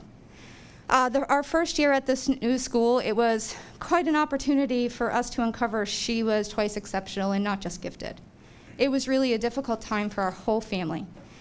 We uncovered that she had several vision disorders that mimic dyslexia that were not caught before coming to this magnet school. And by the time COVID came around on February 29th, she was actually diagnosed with dyslexia. And she was 7 years old and in 2nd grade at this point. So we were optimistic because we really loved the school and we really loved the principal. She is just extraordinary and one of a kind. And so we were optimistic, and we waited till the very last moment to decide to pull our child from this school that we thought was tailor-made to serve her needs. I'm pleased to say we did find a wonderful private school that does believe in a parent's choice and to do what's right for their family. And we're not afraid because we do healthy things. We exercise, we eat right, we eat our organic fruits and vegetables. We stay away from fast food, processed foods. We supplement with vitamin D, A, zinc. And we go to church and we spend quality family time together. And those are really important to our immune system. And that's really what will help fight a virus. Someday I hope my child gets to join back in the public school system, but for now it's not a right fit. But I am still here to speak for her and all the other children that are suffering, just every day with masks, but especially those with special needs. You can't have a dyslexic child that can't see their teacher's mouth. You can't have a dyslexic child working with a teacher and the teacher can't see their mouth. They need to see the shapes. They need to see the sounds. Everything in their mouth plays a part. With these masks, you can't see that. And that is why I'm here today. So thank you again. I appreciate the opportunity. And please end this mask mandate. Thank you. Our next speaker is Denise Molina, non-consent 8.2. Good morning. Good morning. So I am here today to ask that you please make the mask policy one that needs to be reviewed and renewed every 30 days rather than an indefinite policy. All of the policies and procedures that have been put in place due to COVID-19 have been very fluid, as this is an ever-evolving situation. Therefore, we would expect the mask policy to be the same. Not providing an end date to the mask policy is unacceptable and unfair to students and parents. Has the board had honest conversations with students regarding how they feel about wearing a mask all day at school? If so, you would find many of them dislike it, but do it to be compliant and not get in trouble. I can tell you personally that my children hate it. They tell me all the time that they are uncomfortable, they are having issues with acne and fungus developing on their faces, which is embarrassing and has negative effects on their self-esteem. They continually ask me, when will this end? I know the response might be, if my children don't like wearing a mask all day, then they can choose the virtual option that's been provided. Well, I'm here to tell you that the virtual option is not a one-size-fits-all solution, but I'm sure you already know that. I would like to challenge the board to provide evidence to support that major outbreaks occurred in daycares and summer camps where masks were not implemented for children and only required for teachers. These summer camps and daycares were not only open during the peak of the pandemic, but many of them were providing childcare to essential workers, which would mean they had a higher risk of being exposed to their parents. Yet we did not hear of any major outbreaks in these settings locally, statewide, and nationwide. Can we start implementing a graduated system leading to eventually no more masks for children? We are finding that when someone tests positive or they are exposed to someone who is positive, the whole cohort of children usually ends up being quarantined as well. So if we are going to quarantine the entire cohort of children anyways, can't the children just take their masks off in the classroom and only wear them when they are going to common areas? We have done our teachers a disservice by spending millions of dollars on poor quality masks for the students who are at least risk of being adversely affected by COVID, and not putting more focus on giving teachers proper PPE for their safety. A better appropriation for those funds would have been to have all of our teachers tested for N95 masks, which would provide them with the highest level of safety. Instead, we bought poor quality masks that were made in Taiwan and didn't even invest that money back into our own economy. Recently, our high schooler forgot his mask one day and he was denied access into the classroom until someone could bring him a mask. The emphasis on masking has overtaken the emphasis that should be placed on our children's education, which is their constitutional right. I leave you with this. Recently, we were at an outdoor event where my son saw one of his teachers. He waved to her and she waved back and she looked a little bit confused. Later that day, I received an email from her asking if it was my son that waved at her. I said, yes, it was. And her response to me was that she thought it was him, but she had never seen him without his mask on, so she wasn't sure. I find it completely heartbreaking that our teachers and students are now strangers to each other, as they can't even recognize each other without a mask because they are only known by their eyes.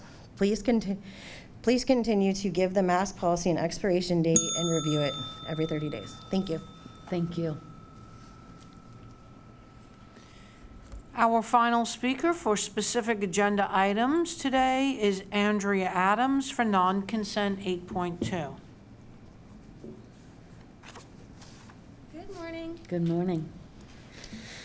I'm here as a parent of 2 children of school ages. I have one 4-year-old going into kindergarten next year, and I have a 12-year-old in 7th grade. My child is diagnosed with asthma. Regardless of such, she is forced to endure face coverings that induce anxiety, stress, and at times shortness of breath, or she's sent out of class. Although you guys have given us the option of a distance learning, this option isn't always available or possible for working parents.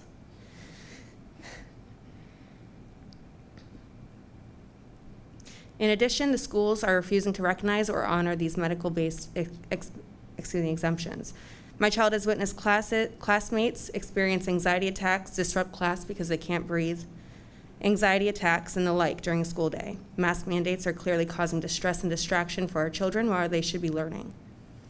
I'd like to point out the recent information, as many others before me have pointed out, offered by the CDC, stating that the 99.997 recovery rate for individuals ages 0 to 19. I'd also like to point out the numbers of the 2017-2018 flu season recovery rates of 98.4% for ages 0 to 19. That's a difference. We've never before mandated masks for children in schools, although the flu season comes around every year, and it seems to be worse than this COVID-19. Being this information is put in front of us, I can't help but to ask, again, why now and not ever in the past? Our children are being subjected to a lessened learning experience, unnecessary stress, illness, depression, etc., as parents are urging for us to have the option to unmask our children. It's our choice. It's our children. Unmasked doesn't make a difference, clearly, as I can go to a restaurant with my unmasked children and they can eat. Give us a choice. We're parents. Thank you. There are no more speakers. Okay. And we'll have any conversation relating to input from the public when we get to that agenda item. So we will move on to our unfinished business. We have a public hearing to consider the amendment to policy 2460, exceptional student education. Now, this is the second reading, and there have been no changes since we last had it. So do we have a motion? Motion. Okay, and a second? Second. All righty. Dr. Grego? Yes, Madam Chair, I'm going to ask Ms. Dull, the Director of Strategic Planning and Policy, to just review for the board this particular change in policy. Good morning, Madam Chair, board members, Dr. Grego, staff, and community. Today, the first policy we bring forward for second reading is policy 2460, exceptional student education. As a reminder, this went to workshop on August 11th and first reading on September 8th. This policy is one of our unique policies. As a reminder, this is one that we work with the state back and forth on, and they approve, then it comes to the board for approval. This generally gets approved in the spring, but because of COVID overlays, there are new sections to the ESE portion of it that include specifically sections around instructional continuity, therapies, and letters concerning digital learning due to a national or local emergency. So those are now going to be in all iterations of this forthcoming will be within these plans and will be updated in the same way that the other sections are updated. So for that, we bring this forth for approval. Good, thank you. Ms. Simonetti, are there any speakers to this item? There are no public speakers for the public hearing. All righty, good. So, board members, any discussion? All right, we have a motion and a second to amend policy 2460, exceptional student education. All in favor say aye. Aye. And opposed say no. Motion passes unanimously and it is approved. All righty, our next public hearing is to consider the amendment to policy 2250, the fundamental school and magnet school programs. Again, this is a second reading, but there have been some minor changes. Do we have a motion? I motion. Okay. Second for purposes. Okay, we have a motion to accept and second. Dr. Grego? Just want to ask Mr. Hendrick, the Associate Superintendent for Teaching and Learning, to just review some of those minor changes as you reflected, Madam Chair. This is a second reading. Thank you, Dr. Grego and Mrs. Cook and board members. Policy 2250, as you know, is procedures for the district application programs, and we are closely approaching our district application season as it comes up here in the next several months, and the district application selections in January.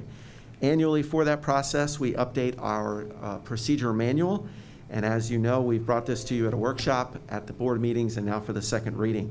Some of the highlights are the new programs at Lakewood Elementary, Center for Creative Arts, Health and Wellness at Johns Hopkins Middle School, the Center for Gifted Studies, and some small program name changes at a couple of our schools. Since the first reading, Lakewood Elementary has asked for an update to the name change for their new program, and so it will be called the Center for Creative Arts, Health and Wellness. And as part of the rebranding of Hollins High School, they've asked to have that reflected in the district application program. Those are the small changes, and we look forward to the district application program and choice season for our families. Good. Thank you. Thank you. Are there any speakers, Mrs. Simonetti? There are no speakers for this public hearing. All righty, very good. Thank you. So, board members, any discussion? All right, so we have a motion and second to amend the policy 2250, fundamental school and magnet school programs. All in favor say aye. Aye. Opposed say no. And it also passes unanimously. Thank you all. All right, do we have a motion to accept our consent agenda? I motion to accept. And a second? Second. Okay, so we have a motion and a second. Madam? Yes? I'd like to speak on, nothing negative, I'd like to speak on 7.8 through 7.11. Okay, 7.8 through 7:11. 7:11, all righty. So we will pull 7.8 through 7.11 and vote on the remaining items. So all in favor say aye. Aye. Opposed say no. And it passes unanimously. We'll now go, do you want to take all of those together or separately? Mm-hmm. Okay, so we'll now take 7.8 through 7.11. Do we have a motion to accept? Okay, we have a motion to accept. Is there a second? Second. Okay, we have a motion and a second. Thank you. Again, I just wanted to share, because sometimes the public doesn't read the consent agenda items and may not know exactly what they're for. But I just want to congratulate the district as it relates to taking advantage of the CARES Act funding to not only support providing some additional resources for sanitizing our schools and things of that nature to try to keep them safe so that persons are not contracting the virus, but also in the areas of secondary education. We had a lot of students that were attending St. Pete, Pinellas Technical College, St. Pete campus and Clearwater campus, and because of COVID-19, they weren't really able to do some of the practicums.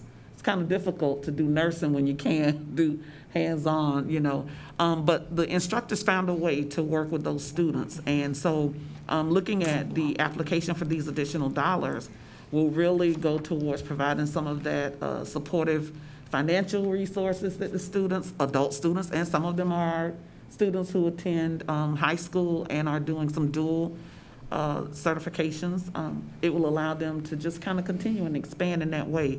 And so, you know, we're usually going through a whole lot of minutia, and usually it's building and construction and, you know, ratifying contracts and stuff like that. But I just thought we should bring to the public's attention that the district is, in fact, taking advantage of the resources that are out there to make sure that our schools are as safe as possible by sanitizing them and providing the resources, and that our students are being availed to the resources that they need for them to be successful, complete their training programs, and certainly allow for them to enter into the workplace.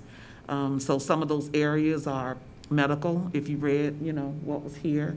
Some of them are our trucking industry, which that's how goods and services continue to move most rapidly throughout the United States of America. So I just wanted to congratulate the district on that and to make the public aware that those are some of the things that we're doing that may not get so much attention or have a positive light shined on them, but I thought it was worth mentioning on today. Okay, very good. Thank you. Thank you. All right, so we have a motion and a second to accept items 7.8 through 7.11. Any other comments or questions? All right, all in favor say aye. Aye. Opposed say no. It too passes unanimously. Thank you. All right, we will now move to non-consent. And our first item under non-consent is to request approval of the 5-year capital outlay plan and adoption of the tentative 5-year facilities work program for 2020, 2021 through 2024 through 2025 as presented. Do we have a motion? So moved. Second. Okay, we have a motion and a second to approve it. Dr. Grego? Yes, Madam Chair, and let me start out by, again, I never will get tired of thanking this board for an aggressive capital plan, and also recognizing Mr. Smith for his leadership in establishing that plan along with Mr. Hervick in our Operations and Facilities Department. So as you can tell, even from the excitement of Mr. Mastroianni's earlier, this community and that gathering, if any of you there, over 2,000 people, just really excited about the rebuilding of Clearwater High School, as many of our schools are looking at new facilities, as this board is really committed to providing a world-class educational facility for our community. And so I just want to say thank you. So Mr. Smith, if you could walk the board through this 5-year capital plan, I very much appreciate it. Absolutely. Thank you, Dr. Grego, Madam Chair, board members. So we are required by state statute to annually submit or prepare and submit to DOE, Department of Education, a 5-year capital outlay plan. The plan is, and also a facilities work program, which identifies our major capital projects as well as our major maintenance projects for the 5-year period to come. That plan includes a listing of major repairs and renovation projects anticipated over the 5-year period, as well as a schedule of capital outlay projects necessary to ensure the availability of satisfactory student stations for the projected student enrollment in K-12 programs, among other things. It's basically an overview of what our 5-year capital expenditures are going to be over the next several years. Typically, we submit this along with the second public hearing. However, for the second year, and we submit it through a educational facilities information system, which is maintained by DOE, Department of Education. However, for the second year in a row, that was not available in time for us to submit it to you at the second public hearing, which is why we're submitting it here to you, for you today. So it contains a significant amount of detail as to our major maintenance projects, major construction projects for the next 5-year period. Yeah, all right. Board members, are there any questions or any comments? Just a comment. All right. Ms. Powers? Thank you again to the board members and staff. We're talking about $257 million over the next 5-6 years. When it comes to construction, new construction, when it comes to rehabbing or replacing things, one of the pieces that drew my attention and always draws my attention is that we did not receive any PICO dollars for maintenance. And so it's just like your house, you have to find dollars somewhere to fix it. And so we've been able to do that through a number of means, looking at our budget and then, of course, the bond issuance that we have. So as a result of that, our students, our teachers and staff will be able to go and work in facilities that are worthy of walking into. We don't want to walk and work in a place that's not inviting or doesn't meet our needs or has things that break down because the facilities are just aged, nothing else. They're just aged. So even though I'm not going to be here over the next 5 or 6 years, I'm glad to have been a part of the long-range planning to upgrade a number of our facilities, because when children go into a place that they really enjoy, that makes them feel good about where they are. When teachers go to work into a place that is appealing to them, they feel a little bit better about what they're doing, and they think a lot better of the organization that they're working for. So thank you all so very much for this, and I look forward to, hopefully I'll be invited back to a couple of ribbon cuttings or something. If not invited, I'm crashing the party. But I'm looking forward to it, and I'm just real grateful that I was a part of this, because our district needed it in a number of areas. We really needed it. So thank you. Very good. Thank you. Thank you, Ms. Anyone else? Flowers. Yeah, the other part, if I may, Madam Chair, is that I think Mr. Herbeck brought this up during the workshop or maybe the last board meeting, and that is the economic impact that this board has into the community. This $250 million plus is turned over 3 or 4 times in the community to people, and we do give preferential treatment to local vendors, local contractors, and we want, whether it be somebody planting or laying the sod, to the trees, to the electricians, to the plumbers, to the drywallers. I mean, this is a fuel to this economy in Pinellas County. If you think about it, what other organizations putting this kind of resources, amount of money into the economy that'll get turned over 3 or 4 times? And I don't want that to get lost. So yes, we want a new building, we want new schools, we want as Ms. Flowers, thank you very much for your comments too, is that we want people to be proud of the Pinellas County School District, and we want to invest in our future and our children. Our children shouldn't be going to subpar schools. On the other side, we're really supporting the economy too. So thank you. Thanks for your support with this. Thank you, Mr. Smith. Very good point. Thank you. All right, we have a motion and a second to approve the proposed 5-year capital outlay plan and adoption of the tentative 5-year facilities work program for the years 2020-21 through the year 2024-25, as was presented. So all in favor, say aye. Aye. Opposed, say no. And it passes unanimously. Thank you. And now we move to item 8.2, setting a public hearing and authorizing the advertising of the public hearing to consider the creation of board rule regarding face coverings. This is the first reading. Do we have a motion? Move approval. We have a motion. Do we have a second? Second. All righty. Dr. Grego? Yes, Madam Chair and Board, this is a topic that I know Mr. Kapersky's worked closely with, and we thank him for his guidance on this and trying to follow everything from the CDC to others. And I know that I could tell he was taking some notes. He'll have some clarifying comments, I'm sure, in terms of the board. So let me turn it over to Mr. Kapersky and say a huge thank you to his leadership. And thank you.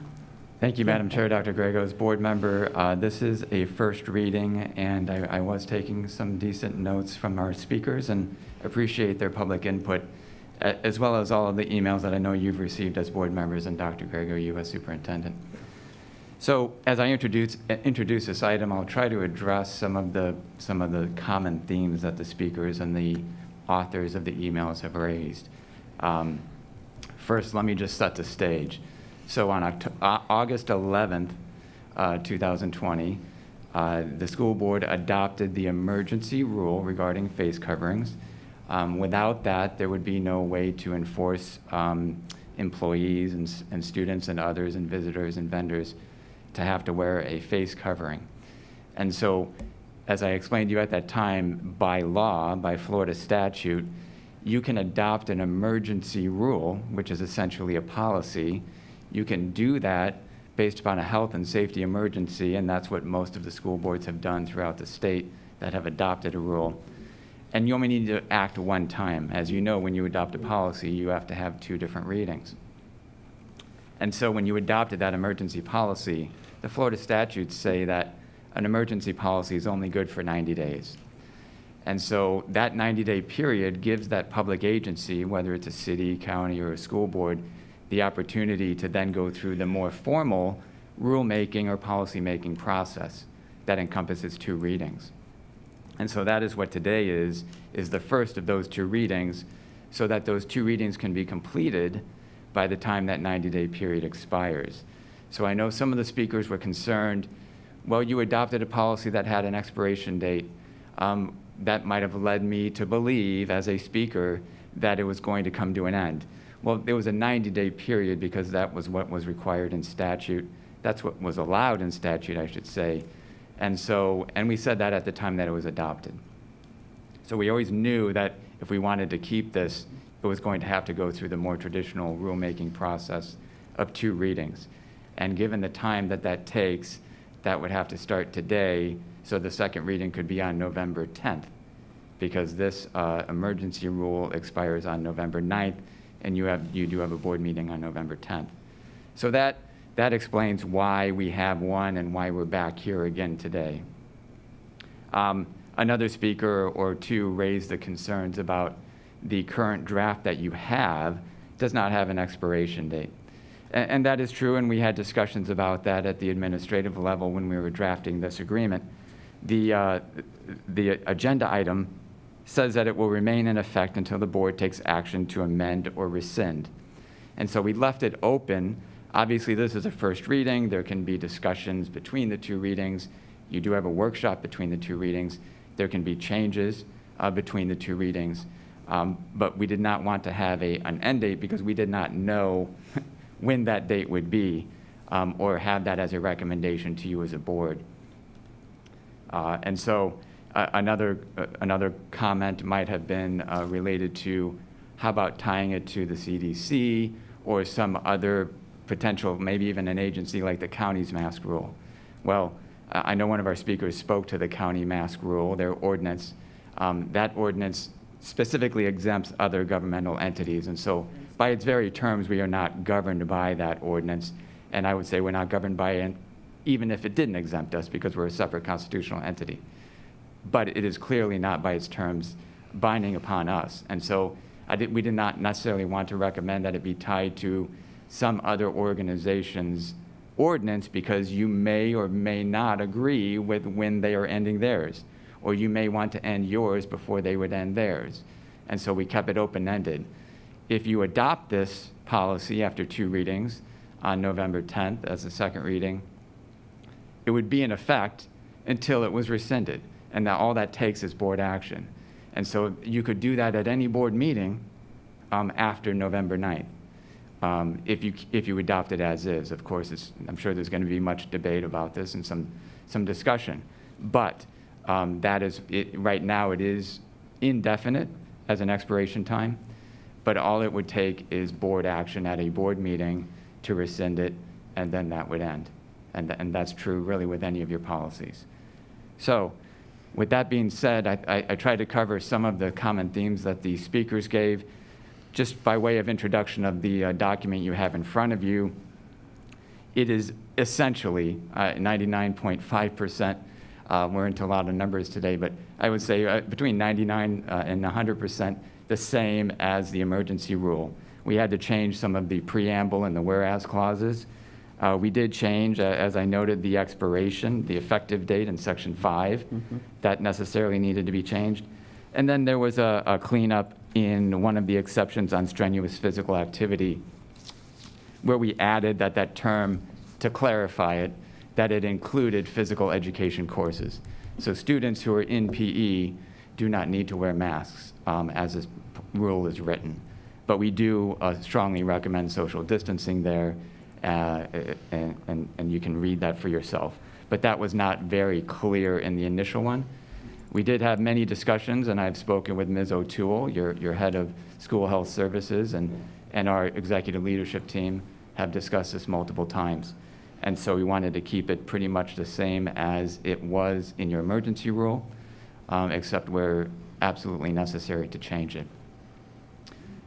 The last thing I will say, and this is intended for the people listening who may be in this building, I understand that one or more of the public speakers who came and shared their time with us to give their input, they may have also signed up for the public speaking opportunity under public comment which is at the very end of the school board meeting. And I just want to let some of them know that, because I believe they've written down that they want to speak to the mask mandate and this face covering policy, that our public speaking policy does not allow you to speak during that portion of the public speaking opportunity on an agenda item. And so you do not get 6 minutes to speak on an agenda item, if I can cut to the chase. And so if they're here and waiting for the next however long the rest of this meeting takes, only to come up and start speaking, and then we cut them off, I just want to give them the courtesy of knowing that they're not able to speak to the mask policy, but they could speak to the general business of the district for something that is not on the agenda. Yeah. Okay, very good. Thank you. All right, board members. And Mr. Dudley. Just to clarify, okay, if the vote today is just to open this up, this is the first reading, and this face mask ordinance is in effect until November 9th. So in other words, the rule as it is in place right now would stay until November 9th, unless if we vote no, it would stop? No, that's a good question, Mr. Dudley, and thank you for asking that. That your current emergency policy, your emergency rule that requires face coverings is in effect until the end of the day on November 9th. Okay. Okay. So your vote today does nothing with respect to the emergency rule. Okay. Your vote today, if it fails, would make it very, very difficult for you to have a mask mandate in place through 2 readings before the expiration of the emergency rule, if that makes sense. So in order to, I'm sorry. So we know that the emergency rule is in place until the end of the day on November 9th. Right. Given the time that it takes to go to 2 different board meetings and have 2 readings of a brand new policy, we have to come to you today, and then in at least 28 days later, we have to come to you on November 10th. If we do not have a successful first reading today and move a first reading back to, let's say, November 10th, you will not have a second reading to adopt the new policy before the emergency policy expires. And there could be a gap where you might not have an effective rule or policy that requires face coverings. It looks like I'm 0 for 2. I'm sorry, Mr. Dudley. No, okay. You know, you have to speak slow sometimes. No, I'm good. Because situations are changing, and you know, we're getting advice from the CDC. They say one thing one day, and the next day it's something different. And you know, I'm on the side of common sense, and I think close proximity, it makes sense. But I think even us sitting in here, we're more than 6 feet apart. And, you know, to me, you know, it's like people walking out in the field by themselves and they got a mask on. I mean, really. And that's kind of what I'm turning over my mind. So I want to make sure, you know, I hear what they're saying. We've all got the same emails and all that kind of stuff. And I have grandchildren in school, so I'm trying to make sure we make the right decision. I think there's just so much, I don't want to say misinformation, or it's just, everybody's got an opinion, I guess, and they're all supposedly experts, and it's very confusing. So if we go ahead and leave the status quo, leave it right now, and we go until November 9th, and we have the second reading on the 10th, we could nix it at that point. Yes, you could. You could vote down that second reading, the final approval of the policy. And I guess what I'm thinking, if you say no today, then it really doesn't go that far, does it? That is correct. You're really limiting your options. If you vote no today, you're limiting your options of adopting a policy if you still wanted to have one on November 11th. Okay, so if we voted no and then we had a change of heart, it would take an extended period of time, would be a gap in the air before. Is statute say that you have to wait 28 days? Is That's that correct. So, well, you guys are so confusing, these laws and rules and stuff. You know, Mr. what- Dudley, you know, maybe let me take a swipe at it. I think, we're all agreeing that this is an extremely fluid situation. Right. And what the board wants is, what I think we need to do responsibly is to look at our options. And so with That's that, what I'm trying to you as a board could rescind this thing on November 10th or immediately following that. Without this ruling, though, you would have no mask policy. So if there's a spike in cases and there's some widespread in our school district, we've acted as if we will not be able to have this type of. So kind of the safety net. So the safety net, yes, I like that term, is that provide that option to the board and to the community, in which if you exercise not to use it. The one term that I think was, I appreciate Mr. Kapersky clarifying, is that it was used that this is a permanent. And there's nothing permanent about this. What it is that this is a safety net to see if we do need to continue, and the medical advisors are saying, let's continue the use of face masks, and you have that option to do that and enforce it. If you decide on November 10th that this option is no longer needed, then we can not pass it. It's fine, and we can move on. But without that, that option will not exist to you once the emergency order expires. Yeah. The light has come on, I got it. But I just wish there was, I'm hearing a lot of parents that are concerned about their child has some sort of issue wearing one of these things, and it's come more to light since we've made the thing mandatory. Are there rules for exceptions? Yes, the emergency rule and the draft rule, which, as I said, is very, very similar, they do have exceptions, and so you can see them listed in there. Just for the public's sake, I'll run through them very quickly.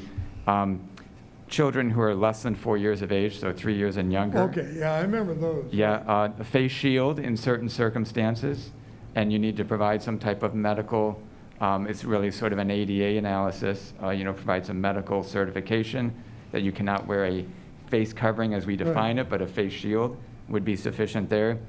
While you're actively eating and drinking, strenuous physical activity, wind instruments, when allowed, and you have to wear a special mask or face covering during receipt of health care, emergency situations, or when you're indoor in a district building or driving in a district vehicle and you are alone.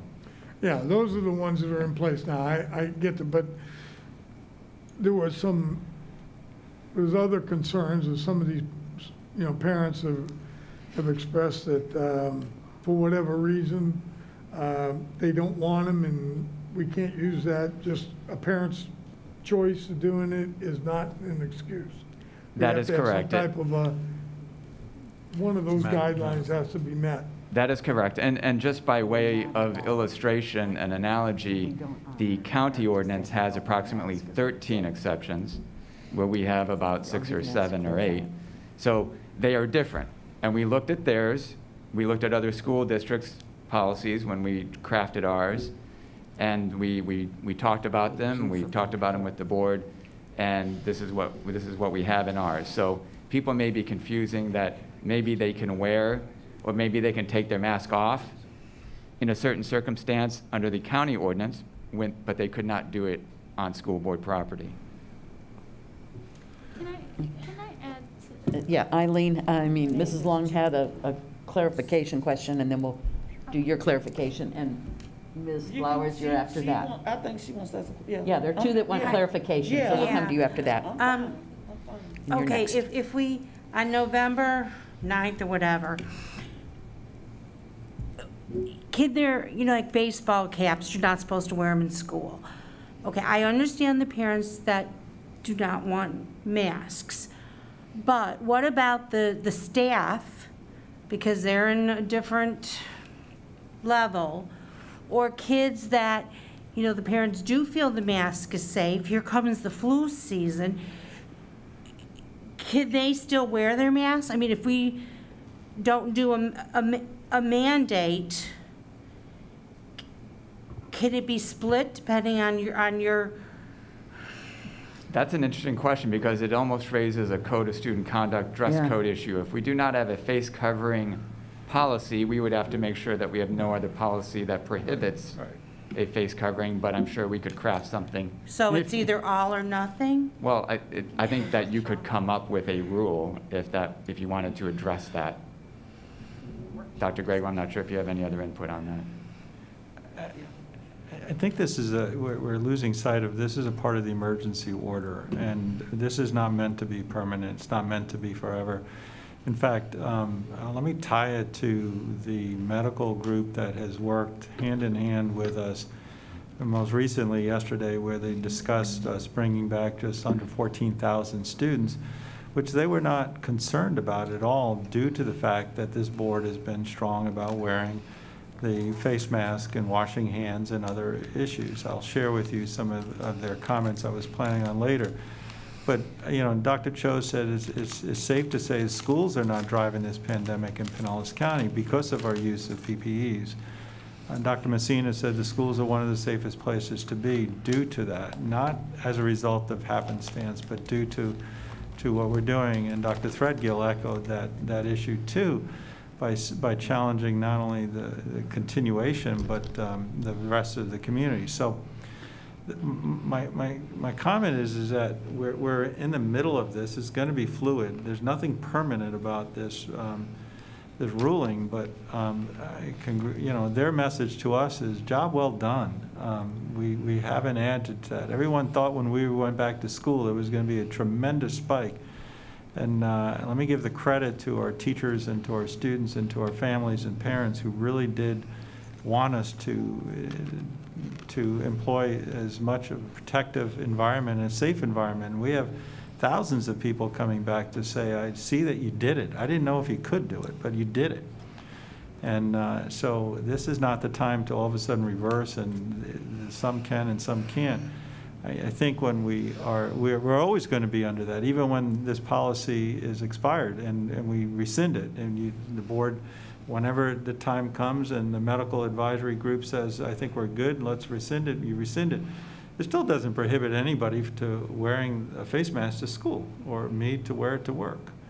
And I think that's going to happen, but I'm not sure you're going to have a policy to do that says you can do something. There's nothing that prohibits a student from But they wouldn't be punished if they decided to wear the mask. No, we have employees here that at times before the pandemic would wear a mask. I see people in airports before the pandemic wear masks. So I'm not sure I would advise the board to develop a policy allowing a mask I don't know. But especially after all we've been through over the last 6 or 7 months, I think we have a much greater understanding of what people are going through to try to help protect themselves and others. The other, Dr. Messina shared with me, and I'll share with you the tremendous amount of research that mask, it used to be thought of, it only protects the other person. Now it's as equal to protecting both. And so, yeah, the point I want to emphasize is how fluid this situation is. We're getting better, and it's getting better, and I do see that an end to this. I mean, I think we all do. We all want that end too. Nobody's enjoying sitting around here wearing masks. I don't. But I do it to protect myself and to protect you and everyone else, so we continue. Our goal is to keep schools open, and that we have to lead with. We compromise on a lot of things, but I echo Dr. Threadgill's comments when we bring different things to her and to the group. And we've had a tremendous, we've really truly been blessed by having that medical team. Because whenever I bring something, well, what about this? What about, and they always say to me, our goal overall as a community is to keep schools open. So you can do anything you want to do. But if your overall goal is to keep schools open, and Dr. Threadgill will always say, weigh it to the cost, the risk versus the benefits. If you want to do it, fine, but if you want it, your goal is to keep schools open, which is our goal. And as evidenced by over 60% of our families wanting to come back initially, is one of the highest percentage rates in the large urban school districts. And as I was going to report out, we have another 14,000 students coming back. I could tell you what, they're coming back because of the safety precautions that this board put into place, and they feel comfortable about it. They're not coming back for any other reason. So, and the fact that we all agree that face-to-face instruction is without a doubt the most beneficial and certainly effective mode of instruction. Nobody denied that going into it, but we were leading with safety and leading with the conditions, certainly not leading with effective instruction in that case. So that's my advice, is that you have something, you as a board, you're establishing policy that may be here today, may be gone 2 weeks, 4 weeks from now. We really don't know what the future is going to bring when it is. I mean, people are asking me daily, what's going to happen in the end of December when the emergency order runs out? We have a meeting tomorrow. We've been living in this kind of state of affairs where everything's fluid since last March. Every 2 weeks we get new news, every 2 weeks. And so, you know, thankfully we're getting better. It's not every 2 weeks, but it's certainly not every 6 months now. So I would advise the board to provide yourselves and ourselves the options of what to do, and then if we decide not to have any more face masks come November, so we could do that. At least you have that option. Hey, Ms. Kane? And I agree with that point. I want to thank all of our speakers who came today to speak on this item. I very much sympathize with many of their concerns with their children and this order, but I think in a way to work with all entities, because we're working with our medical community and we are putting safety first, and we are continuing to listen to our county orders and the emergency orders of the state, and kind of a mixture of all things. But as an independent board, perhaps part of the concerns I heard from speakers is there is no kind of review date, and I really appreciate one of our speakers had mentioned that, you know, perhaps we could put it in there that we will review this at certain points in time continually throughout, so we can monitor the situation. I really liked that idea. That's a good point. It kind of gives us that it's not that there's no end date, but we will continue to review it on this date, or every 2 weeks, or once a month, or one meeting per month. We'll review the emergency orders and review this policy so that we can keep up to date on everything as we go. I thought that was a very good option that she pointed out that was not written in there, so that our constituents know that we are continuing to keep up to date on the news and listen to advice from our team and from everyone. I just liked that gives it some feeling that we're not just leaving it out there for someone on the board to address it, but that we are actually making a point to set a date and a time that we will continue to address this as things progress. That's a good point. And maybe we overlooked in that because there's probably nobody who would want to move to get rid of a lot of these things faster than me, in terms of saying, I'm going to race to the board to say, let's, you know, nobody, I mean, we all want to go back to normal. So yes, but if it helps the general public to understand that we hold ourselves accountable to review this thing, I think that's a good point. But yeah, I hope they know that this is a daily activity and weekly activity of getting guidance from the medical community. And the second they say, and the second I bring that, I will be bringing that as quickly as we can. Be assured of that. So. Okay. Ms. Flowers? Thank you, Madam Chair. Thank you, Ms. Kane, for saying that, because many of us have probably either heard or have watched the county commission meetings when it came to their ability to review the mask ordinance, and they have set certain dates where they have gone back and revisited the ordinance and then made their decision at that point. So that was something I was going to recommend, but do more discussion in the workshop where we could talk about a 30, 60, or 90-day revision clause that could be placed in there prior to second reading. So I do like that, because we don't know what's going to happen come 2021. If in fact there is a vaccine by that time, you know, then it does put a different face on the reality of what we're dealing with. But I do want to address just a few things because I don't want anyone who watched this meeting today to maybe walk away with some misinformation. I'm not a doctor, never proposed to be, but I have made my decisions based on factual information, not my party. And none of us here at this table have made our decisions on party because we have had some of us that agree one way and others that agree another, and we've come to a consensus, and that's what we're supposed to do, to make decisions that are best for everybody in our district. I have shared that I have a grandson with pre-existing conditions, respiratory issues. His parents work. He went back to brick and mortar. That wasn't my choice, but I couldn't stay home to be with him. And so we just go through safety protocols every day with him. We try to make his mask wearing fun. I let him draw pictures on them and stuff. I got masks different colors to match his clothes. So that, you know, making a game out of it, but just showing him and talking to him about why we do it. But I do want to address just a couple of things. The coronavirus is a virus that falls in the SARS family. The SARS family, in fact, does comprise itself of the flu. However, we have vaccines for the flu, and every single year, the flu vaccine is tweaked a little bit based on the type of strand that was detected the year before. We do not have a vaccine for COVID-19. We have a vaccine for pneumonia. People go get their pneumonia vax shot, right? We don't have that. If vitamin D, vitamin A, and zinc kept you from getting COVID-19, there would not be any on the shelves at Walgreens, CVS, or any other store. We've had a lot of sunshine here like lately, so we just wheel people outside and put them in the sun. But that's not what stops the virus, and I don't want anyone who was listening to think that that is a potential cure because that was said here publicly. So I don't want that on our shoulders. We heard that at the school board meeting, and I just want to clarify that. Dr. Fauci, who is the head of, or who is one of the team members on the task force for COVID-19, stated just this morning, the best defense is to wear a mask because of droplet spread.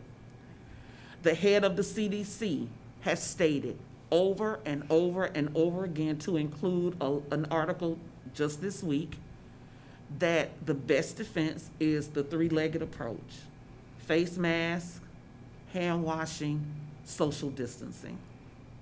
We're following that. Dr. Cho from the Pinellas County Health Department and other medical professionals have given their testimonials at every single county commission meeting, because it has come up every single week. And every single week they say the same. The reason we're seeing the reduction in the numbers of transfer transmission, is because of the protocols we've been following and encouraging people to keep it up.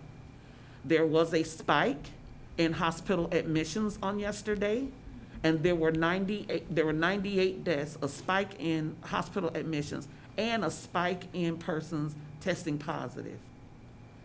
They attribute that to maybe some of the community activities where we've opened up and there has been transmission, but I'm sure that they will do contact tracing and be able to provide more information on that. The CDC.gov states that analysis of pediatric COVID-19 hospitalization data from 14 states state that although the cumulative rate of COVID-19 associated hospitalizations among children, 8 per 100,000, is low compared with adults. However, 1 in 3 children had to be hospitalized in intensive care because of contracted the virus.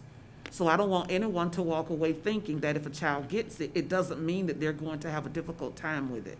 Some will, some won't, just like adults. Some adults have a difficult time with it and some don't. Even if they don't have conditions like heart conditions or respiratory conditions. It's just different in everybody. On October 5th, it was stated that the principal mode by which individuals are infected with SARS-CoV-2, which is COVID-19, is through exposure to respiratory droplets carrying infectious virus. The CDC said the way to transmit the virus is through contact transmission, infection spread through direct contact, droplet transmission, which can be alleviated by wearing a covering, and airborne transmission, meaning someone has a virus, they coughed, and you all see it when you dust in your house, right? The sunlight comes through and you see that little stuff floating in the air. That's how they demonstrated that the virus can in fact remain. So if I'm walking through and I don't have a mask, I could breathe in through airborne transmission. So I just wanted to clear up a few of those. I appreciate all of the speakers that spoke because they are speaking from their experience. They are speaking as it relates to their families. But we also have people that speak from their experience. We have teachers to protect. We have students to protect. We have other support staff who may have secondary medical issues where if someone transmits it to them, it will cause some additional health concerns and problems. So in our workshop, I'm sure we'll be talking about all of that information.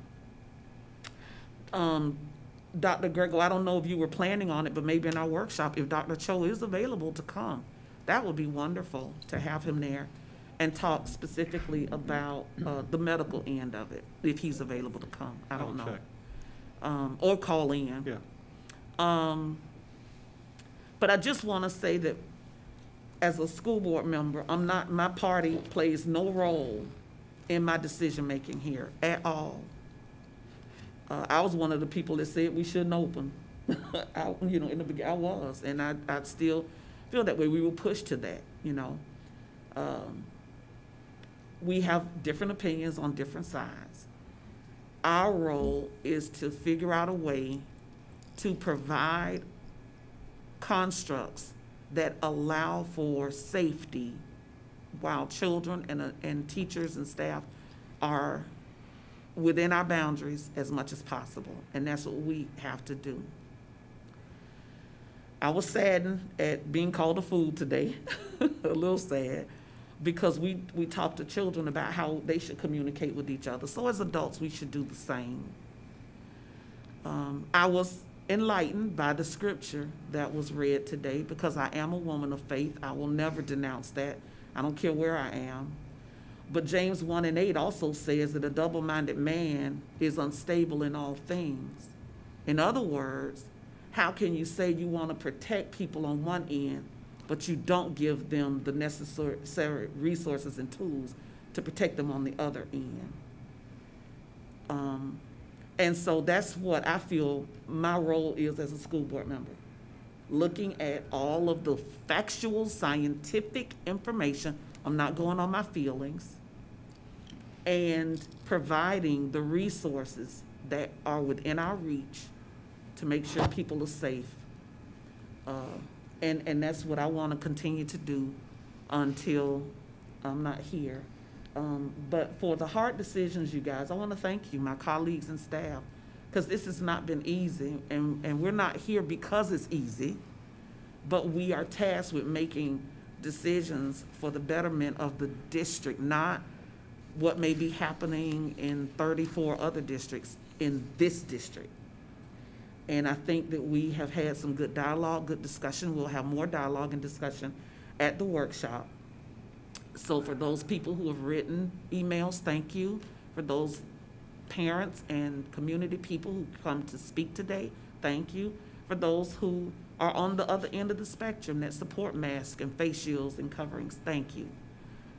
And I'm going to take all of that into account as we look forward to going in the future. I am prayerful, you guys. They had one clinical trial that went awry, and so they stopped that clinical trial. I'm so hopeful that we will come up with something by the first of the year, if science can do that, because 219,000 deaths are too many.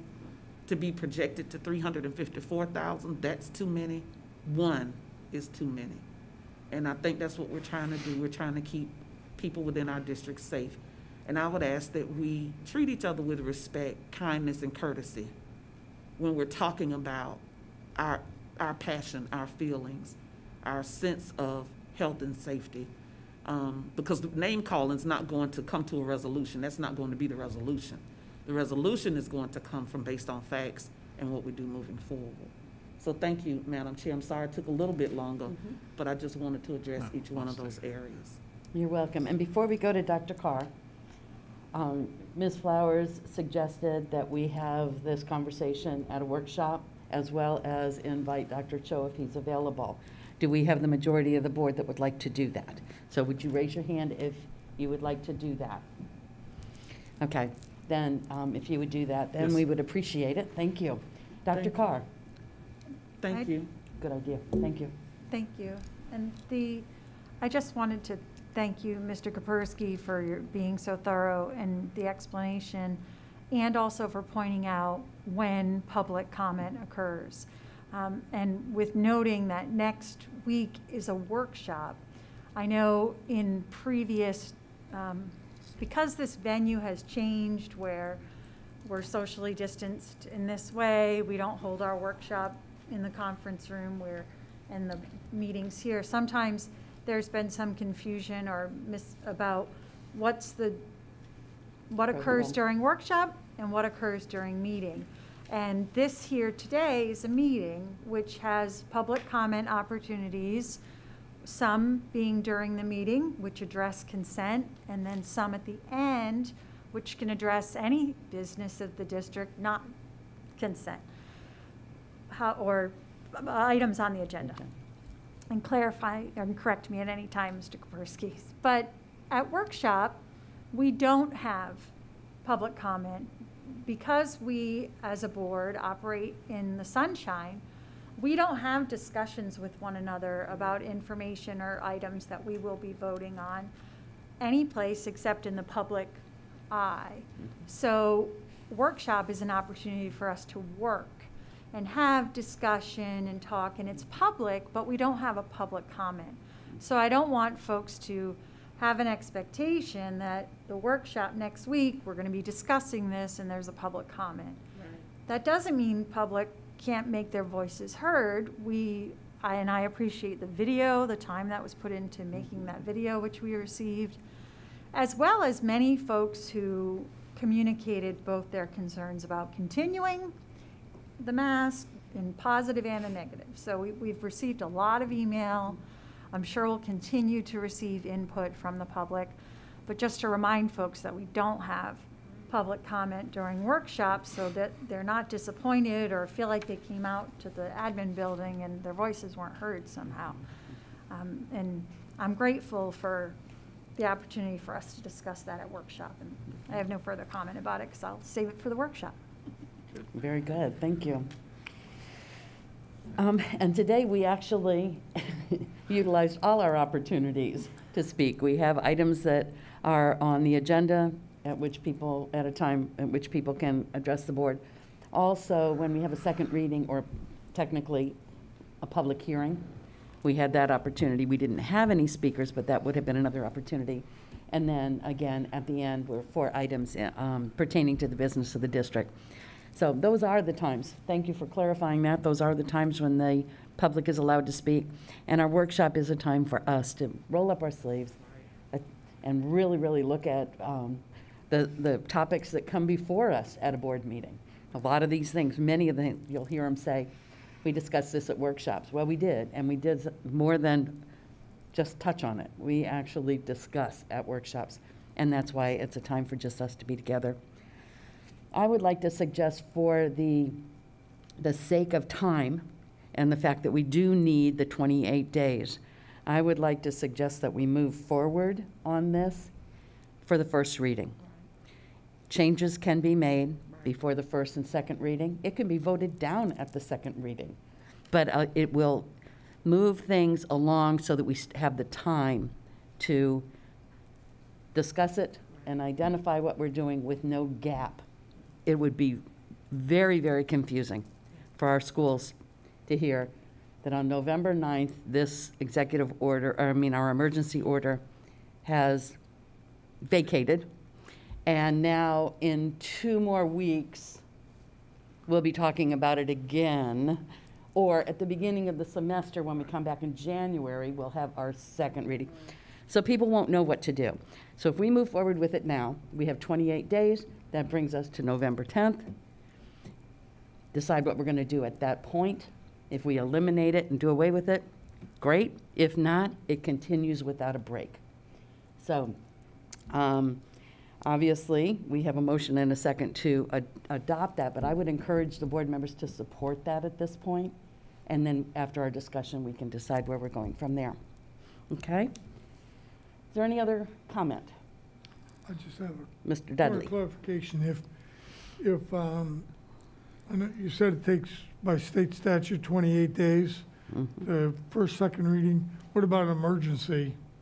An emergency can be done at any time, so long as the board finds that there's an emergency to the health, safety, and welfare of its agency.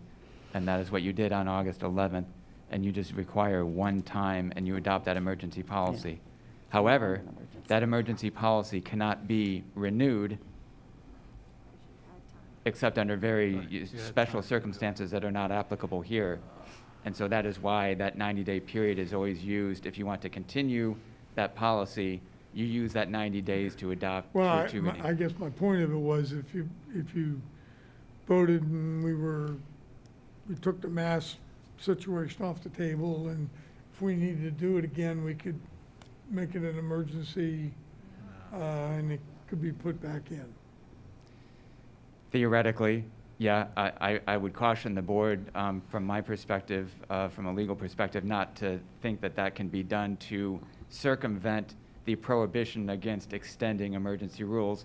But yes, if you let this expire, let's say in January or February, and then it comes back with a vengeance, and you want to start the fall with a mask mandate, you could, I think at that point, could have good grounds to do an emergency. Just for clarification, because I know that I'm sure it'll come up. Well, and that's why we're having it at a workshop, so you get all those questions answered. Okay, any other questions, comments? All right, so we have a motion and a second to authorize the advertisement of the public hearing to consider the creation of board rule regarding face mask coverings. All in favor say aye. Aye. And opposed say no. It passes unanimously with more conversation going on at a workshop. Sure. We will now move to 8.3, the adoption of the proposed Pinellas County School Board's legislative program. Do we have a motion? Move approval. All righty, and a second. Second. Dr. Grego, we'll Yes, start ma'am. with you. Okay, thank you.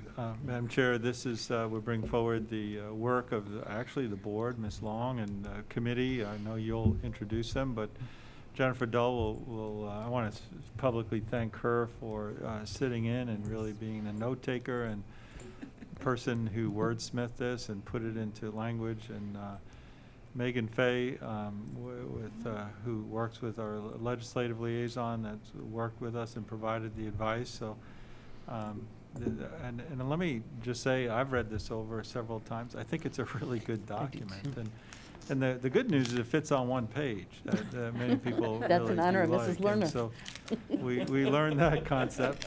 Yes, Mrs. Lerner, and many other folks I've worked with in Tallahassee. If you can keep it on one page, you can get to your points and move on. So, Ms. Dull, if you want to present this to the board and to the public. Sure. Good afternoon. Today I bring forward the platform for the 2021 legislative session that was developed by the board committee. We discussed this first at our workshop in September, and then have met 3 subsequent times since to get to the document that is for approval today. It represents not only feedback from the board members, but feedback from staff and from Dr. Grego mentioned, Megan Fay and Ron LaFace, our consultants that work with us in Tallahassee. It is bucketed in the same way we have done over the past few years about keeping students first and around high quality teachers and innovative programs. It also has a section around the impacts of COVID-19 on school districts. It also has the Keep Students Engaged. Would like to highlight some of the work we're doing around early learning and voluntary pre-K. Again, we will move forward with putting forth our summer career acceleration program and also workforce development as we work to continue our trajectory as a district, but also at the state level, looking at those programs and expansion and maintaining those programs as well. And then keeping students safe and looking at safety and wellness, not just from a building standpoint, but also in the mental health standpoint as well. So with that, I give it back to the board as this is your platform. All right, very good. Thank you. Thank you for the work that you've done on this with us. Okay, is there any comments, any people? Okay, Ms. Flowers? And you may not know this.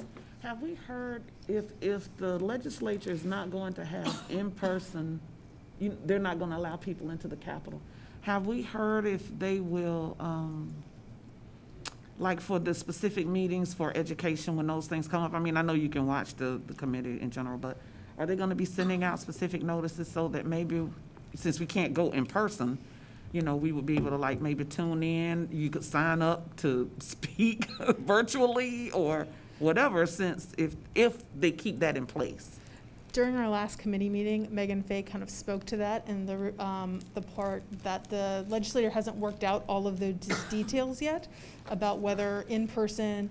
There's some, I guess, plans going on that 1 week might be Senate, 1 week might be House of Representatives. So there may be some in-person availability, but they haven't come through with their full how community and/or different organizations engage with them right now, with it opening technically right now in March. Okay, thank you. Go ahead, Ms. Long. First of all, I'd like to thank everyone that worked with us. Jennifer, you've done a wonderful job and very dedicated, and I truly appreciate. We're going to send this to the FSBA as our platform for Pinellas County. We will be doing a 15-second video where all the counties are going to present together. And from our suggestions, the FSBA, the Florida School Board Association, will build their platform.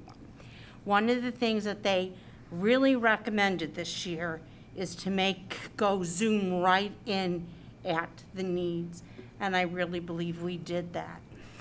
So I'm very comfortable with this platform. I think VPK has been a big issue. We know that early education helps bring the reading scores and the math scores up. I think this is one that Tallahassee will listen to. We have made, in my opinion, no ridiculous request as far as money. We know that this year our budget is for now stable, but as they start seeing the impact of what COVID has done, it's going to change. So I'm very comfortable with this. I think it's a great platform. And I can't thank my other board members and administrative team that worked on this. We're going to have a virtual video for our legislative group to see. And so they will have an excellent idea of what we're requesting before they go to Tallahassee. And I can tell you, last year, Carol and I, everyone wanted to know, how does Pinellas County do it with their legislators? Because we did have such open communication, and it showed when they got to the floor. They brought up the things that the district had talked about with them. So I think we're on target to do well again this year. Very good, I agree, and thank you for your work. Anybody else have any comments? Okay, then I will. This is, as she said, going forward, but what we're also voting on today is whether we as Pinellas County say that this is our district platform and the platform that the board is moving forward. So we have kind of two lanes of traffic going on here. I do think that and to speak to how we have open communication with our legislators and things. I think a big part of it is we appreciate their role, they appreciate ours, we understand it, and we talk. We don't always agree, but we talk respectfully. And that's a word that we're missing and we're losing in many different areas. And so if I can say one thing to anybody who's listening, or if any district happens to pick up on our workshop or board meeting, which they do sometimes, being respectful is it. We can talk, we can see things from different perspectives, and yet move forward knowing that we're all really trying to do the best. We just have different perspectives. So I am excited about this particular platform that we have. And I think that we can be very successful with many of the issues. We may be planting seeds with other issues and letting them know that this is something that is important to us. And if it doesn't happen now, we may be back with some of those same kinds of comments, but they can at least know that these are concerns, these are things that will help us move our district forward and do the best for our students. So with that, I am very, very willing to vote in favor of that and hope others are too. Any other comments? And thank you, Mrs. Long, for your leadership on this as well. And Dr. Carr and Mrs. Kane, your work on this, so thank you. And you too, Mrs. Cook. And all righty, and I have been pleased to be involved in it. Alrighty. So, There you go. Okay, so what we have is a motion and a second to adopt the proposed Pinellas County School Board's 2021 legislative platform. All in favor say aye. Aye. And opposed say no. And it too passes unanimously. Thank you, everyone who was involved with that. Very good.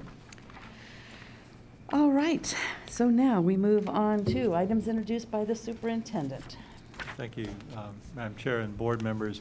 I want to bring you an update, just for also an update to the general public. We had a really conference call yesterday with 3 of our doctors on our expanded group, and informed them that we are moving towards this, what I consider a very healthy transition back to face-to-face instruction. And it's even a recommendation of the CDC where we're saying, let's not all do everything at once. And so just for the boards, I know I've given you these numbers, and right now everybody's citing numbers, but we have about 13,700 families and students who requested to move back face-to-face instruction. We have about just under 1,000, about 990 students who are requesting to go to My PCS Online.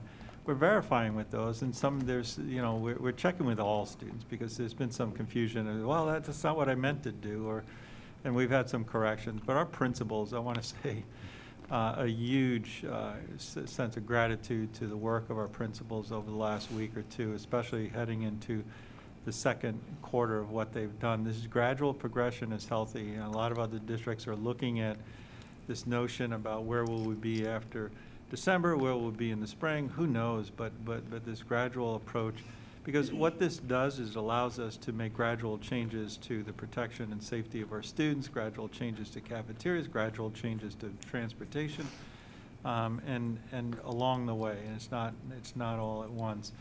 So those are the numbers that we're working.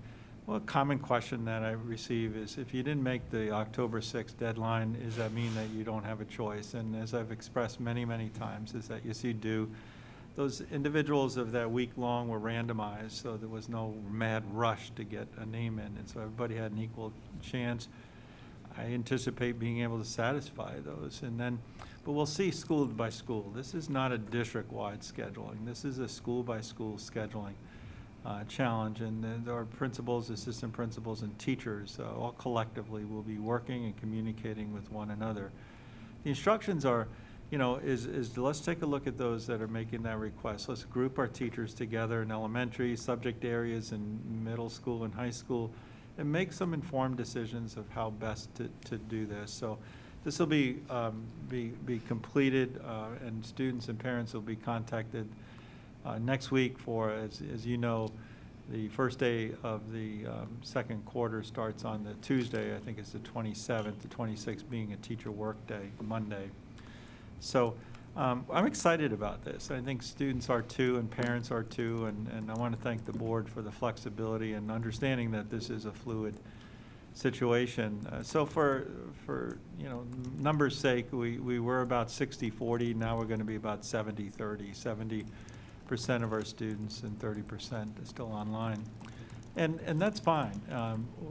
What that does is it still gives us some breathing room, some understanding that a 30% capacity that we originally stated, and we're going to work again to care for our teachers, and especially those in the first two categories that are so important to us, that they continue to be remote.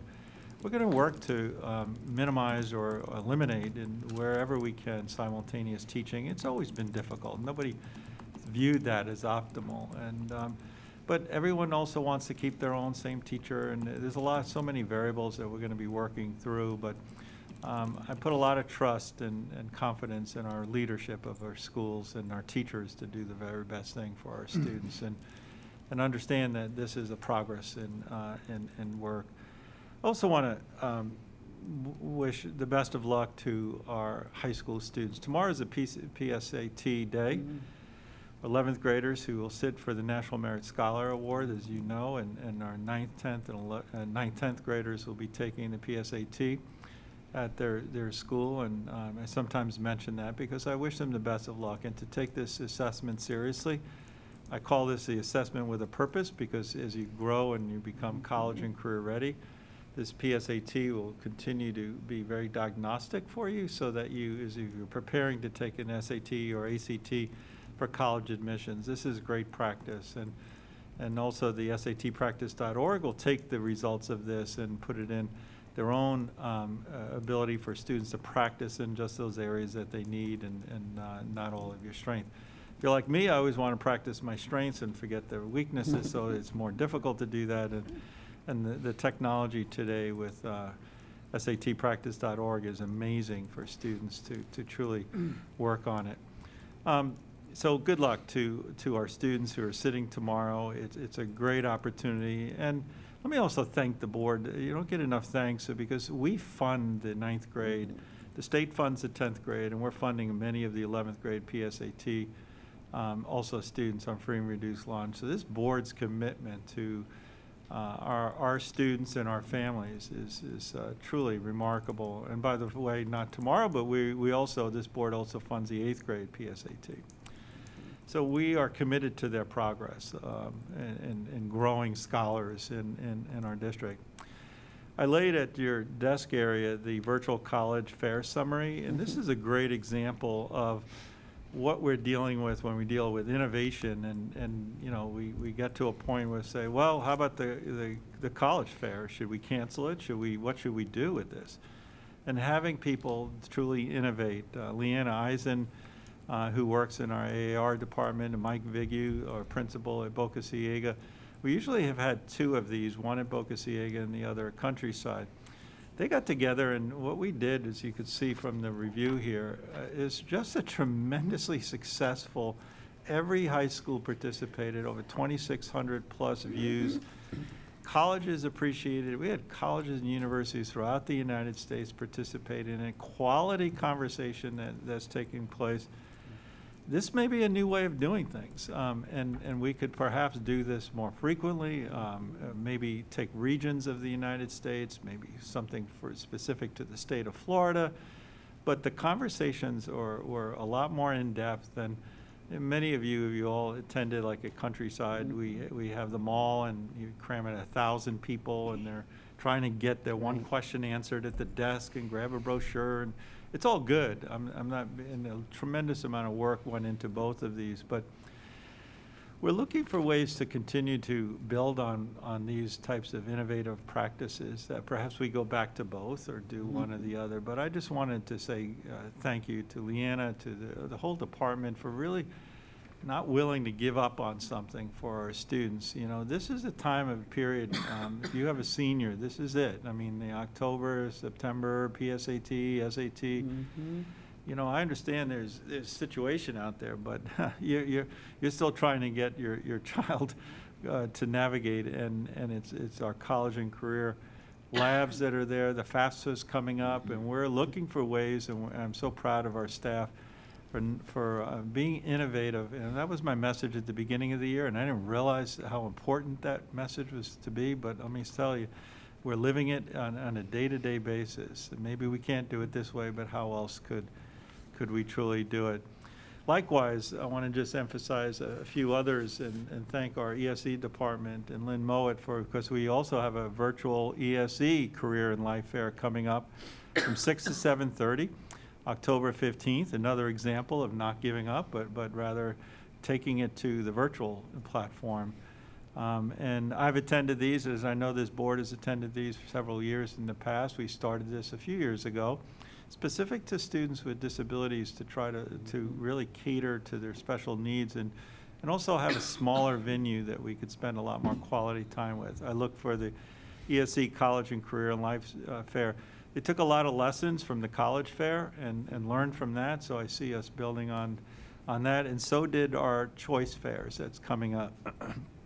And October 27th to November 7th, that the choice fairs and our magnets of fundamental schools, our career programs will be held virtually also. We're still going to have some shadowing experiences in our schools with our own students, but primarily where I was trying to set it up so students have and parents have a much more in-depth type of event under Teams or Zoom. So again, principals are looking to how do we innovate this experience also. So board members, rest assured that our staff is trying to not only keep things connected but really raise the effectiveness of some of these programs that we've done for several years. I want to also thank our staff. The Council of Great City Schools is this week. Some of us would have been attending this conference. I will still attend it, but again, not to keep repeating about a virtual, but the virtual conference is happening this week, and we have two presentations that will go national.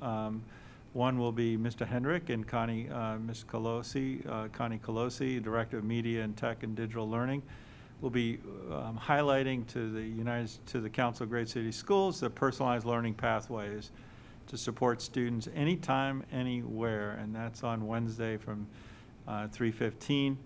I'll be facilitating a discussion with the City of Chicago School District, Detroit, and Oakland on role models, mentoring programs, and that. But more importantly, our two presenters are the ones that are putting in the work. And on Friday, we have Pat Wright, Bob Poth, and Hillary Van Dyke that will be educating the United States on equity and excellence for all. And I'm not understating that. I'm not saying that jokingly. There will be a good crowd there because of the work that we've done with equity work. And our presentations in the past has always been standing room only when we are there face to face. So thank you for the time. Thank you for the rich discussion today, and thank you for your continued support during these times. That concludes my comments. Very good. Thank you. And now items introduced by the school board attorney. Mr. Kapersky? I have no items today. Thank you, ma'am. All right. And now items introduced by school board members. Do we have anyone that? Okay. Dr. Carr? I just want to report out a couple things with regards to the homeless leadership. One of that I represent us on has seen an uptick, a significant, and I use that with, I think it is actually very measurable.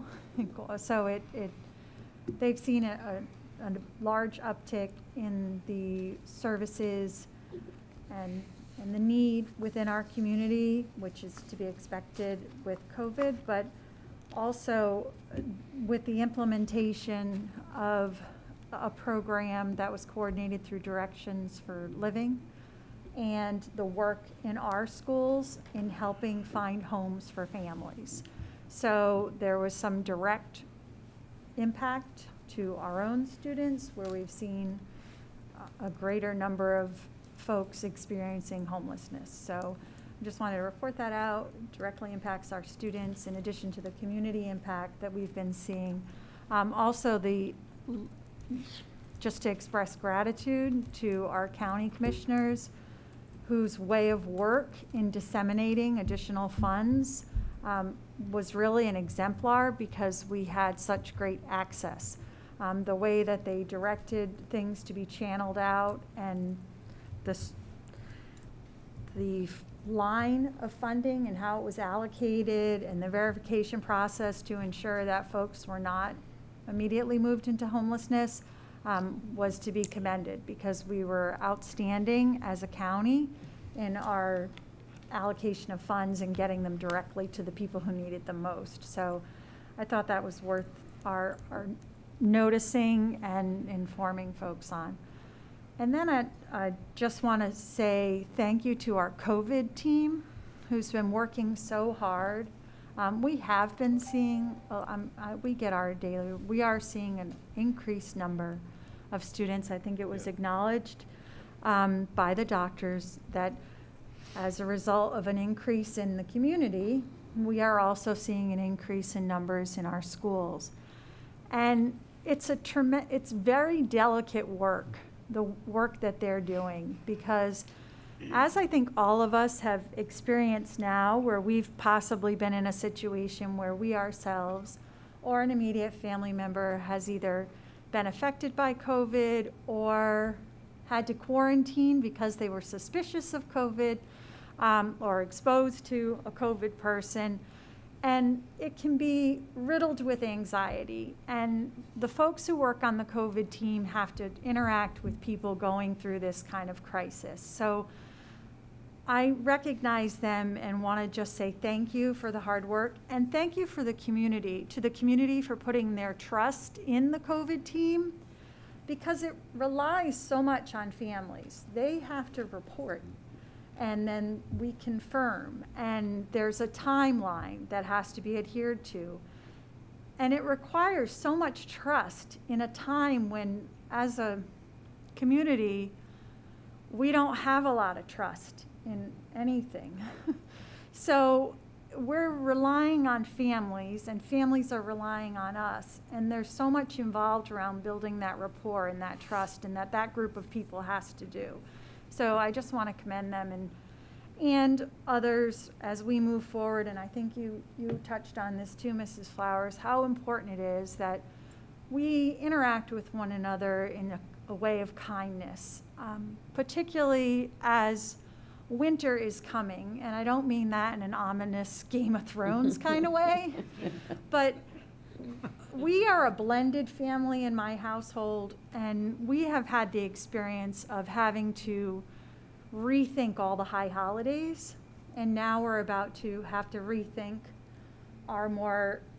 some of our other family traditions, be it Halloween or Thanksgiving or other things that we celebrate.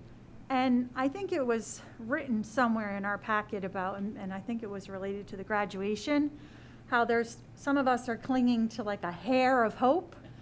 And there are many of us in our community that's exactly where we are, frazzled, hanging by a thread with things. And as these holidays approach and our traditions have to be altered, I hope that we will continue to respond to one another with kindness, because it's already very stressful to have a not quite normal way of life right now.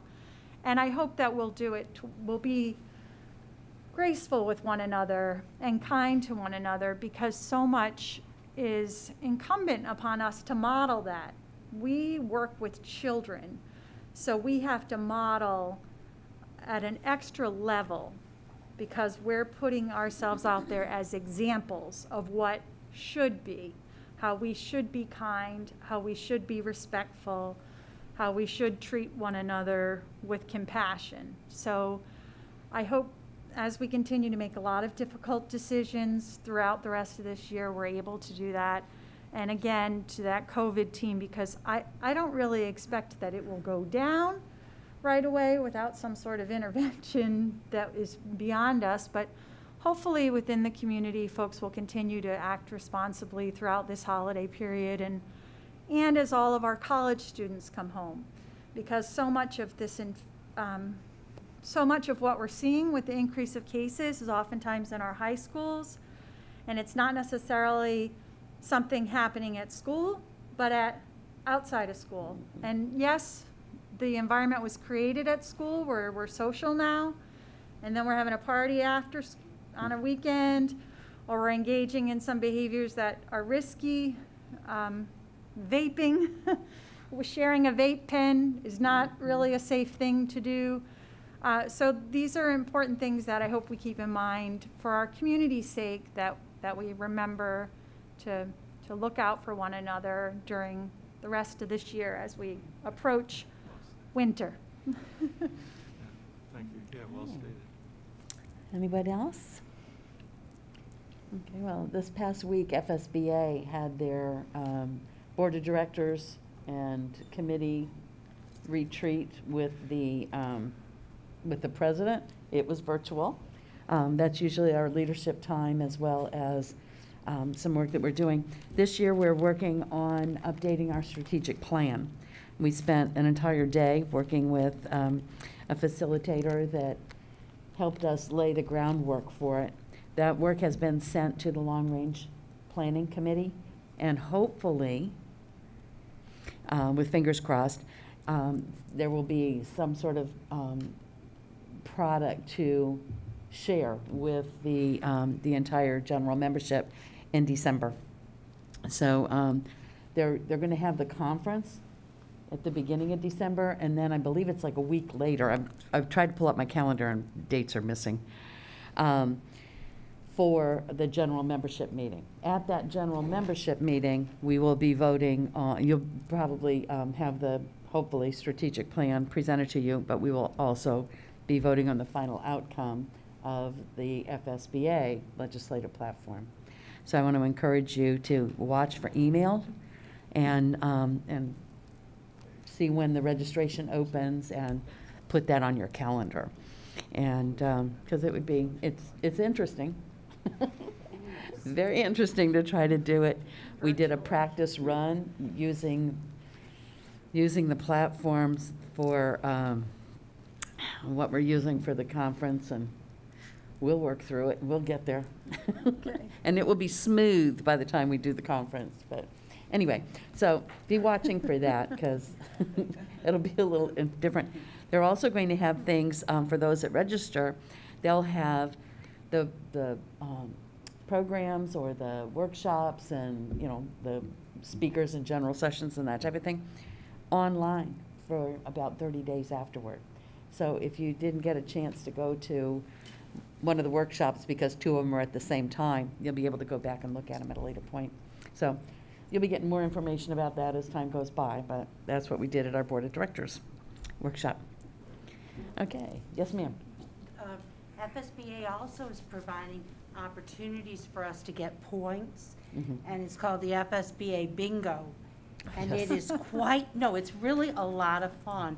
I went in it thinking, okay, you know, me and my technology, but I'm have a really good time. Do we have to wear And you do masks? get, what? Do we have to wear masks? No, you don't have to wear your mask. You do have to wear shirts.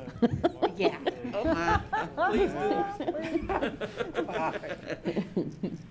So, yeah, and that'll get you through, for anybody who's getting their certified board member, it'll get your points through December, and then in January, they start up again. So that's another thing we need to talk about at some point. I really want to encourage you to turn in your stuff to get, we could become a certified board if we had the majority with their CBM. And I know I got enough. So anyway, that's all I had with FSBA, and I'm not seeing any other board member waving their hand saying that they need to move on. So, Dr. Corbett, what board requests do we have today? Thank you, Madam Chair. I have the one request where we will put on next week's workshop a discussion about the mitigation strategies, including masks, and we will ask Dr. Cho to attend.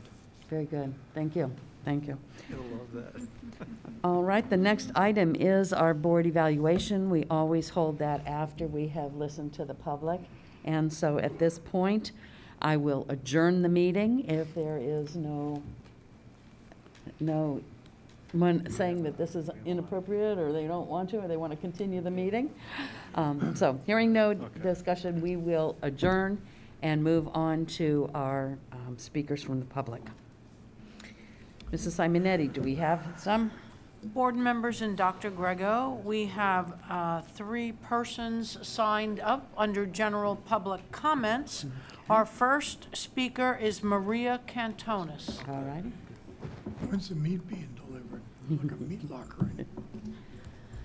Good afternoon and welcome. Thank you very much. Good afternoon. Dr. Grego, school board members, Nice to see you, Maria. and staff. My name is Maria Cantonis. I'm a resident of Bel Air, Florida. On behalf of ACE, Arts for Complete Education, the St. Petersburg Arts Alliance, and Citizens for Pinellas Schools, we want to thank Dr. Grego and the school board for your support of arts education and the upcoming referendum. Advocacy is in the Arts Alliance mission statement, and with ACE and Citizens for Pinellas Schools, we are working very hard to educate our constituencies on the referendum, advocating with our arts and cultural community in support of Referendum 2020. The referendum has meant a great deal to the arts community, and the referendum is one of the reasons that Pinellas County is recognized as a national leader in education and arts education.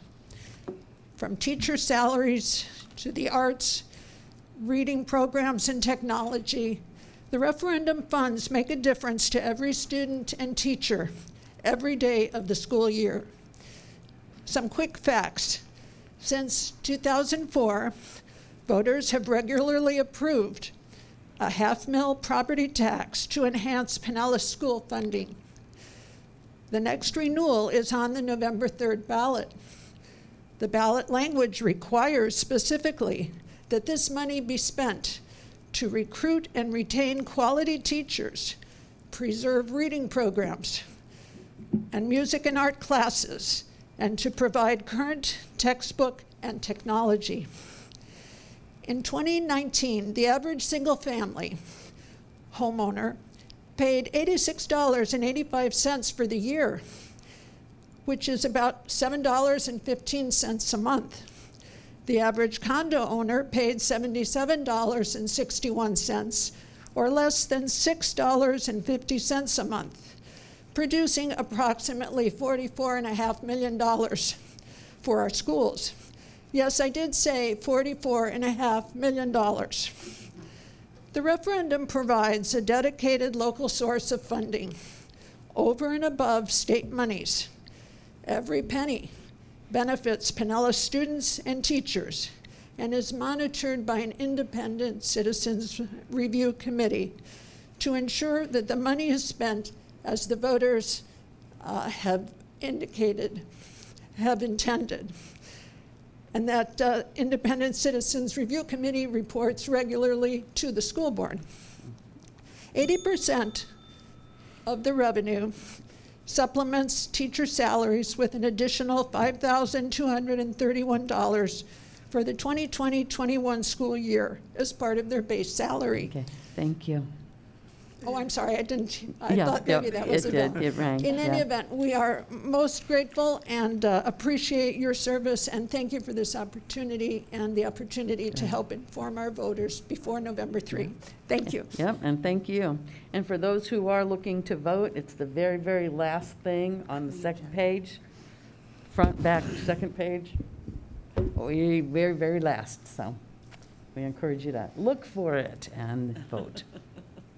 Our next speaker is Nancy Velarde.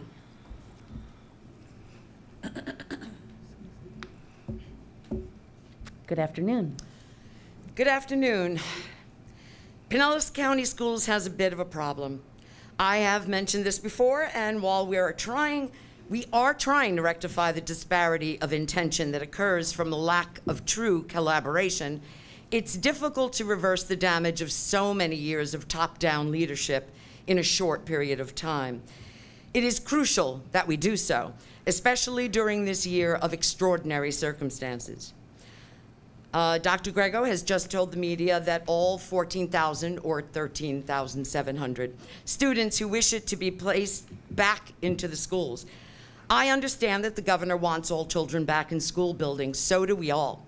But are we taking into account whether or not this is in the best interest of the students and their teachers?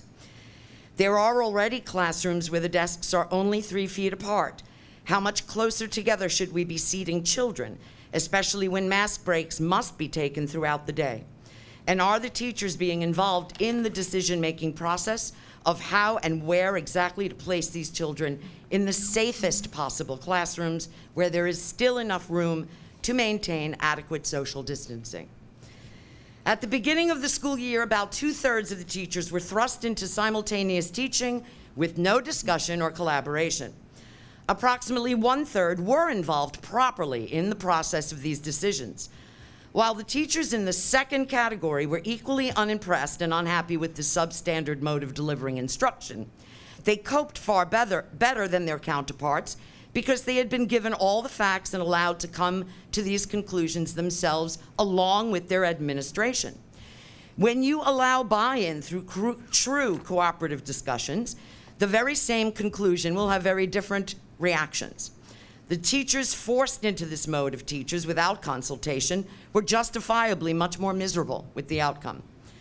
The teachers are making the best of a terrible situation, sacrificing their free time to ascertain that children are given the best possible education, despite the obvious problems. Now, during this second round of decision-making, once again, many are being left out of the equation. Not only are they left out, many are being denied the extra planning they were promised to help with the additional workload that accompanies simultaneous. Some are being given success plans and being told to resign if they don't like it. Additional unrealistic expectations are being heaped on top of their already crazy workload. The governor's just demanded that districts give a hefty raise to our newer teachers to incentivize them to stay and to attract new teachers to the state. But if we don't treat them better, there is no money, there's not enough money in the whole state to make them stay. Some of them who've already resigned have called me, told me they would never work here again. We used to be great. We can be again. Let's nurture our teachers and our students. Yep, good. Thank you.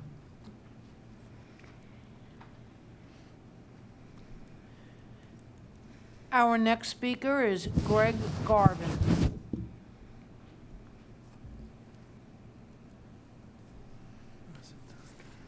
Welcome. Good afternoon. Good afternoon. Chairman Cook, board members, staff, and Dr. Grego. I'm here to report success from last month's meeting when I was able to speak to you. As a result of that, I was interviewed by a reporter on Bay News 9, and I was on television a couple times last week, and we started to see an increase in children. The other thing I wanted to discuss today is public health. As a retired public health officer for 25 years, one of the obligations of board members of a health department is to protect the citizens. So any policy that's put in place here that would cause detriment to citizens in the county would probably cause even closure of the school. But I know you have a great medical team and they're doing everything possible. You know, currently 48 states are seeing a rise in cases. 2 states are not. Eventually that will filter in here to Florida too, and we are already starting to see this. Now the main concern is to protect the students so they don't take it home, because there's a 4 times increased incidence of disease. You get a super spreader event when you get there, and those are the people of high risk. So the main obligation for this policy, or any policy that you develop, would be to protect those of high risk. That should be your #1 goal. This school policy, in my mind, is not a school policy. It's a public health policy, and it should go hand in hand with the public health department. So thank you very much. Thank you. Good, thank you. There are no other speakers All today. right. If there are no other speakers, then that will end the public participation portion of our meeting. So with that, we will then do our board evaluation. No. And then our meeting will be over. Are there things that could have helped the meeting go smoothly? Are there things that went well? And those are the two things. Are there things that went well? Let's start there. We're working. That was a good meeting. Okay. What else?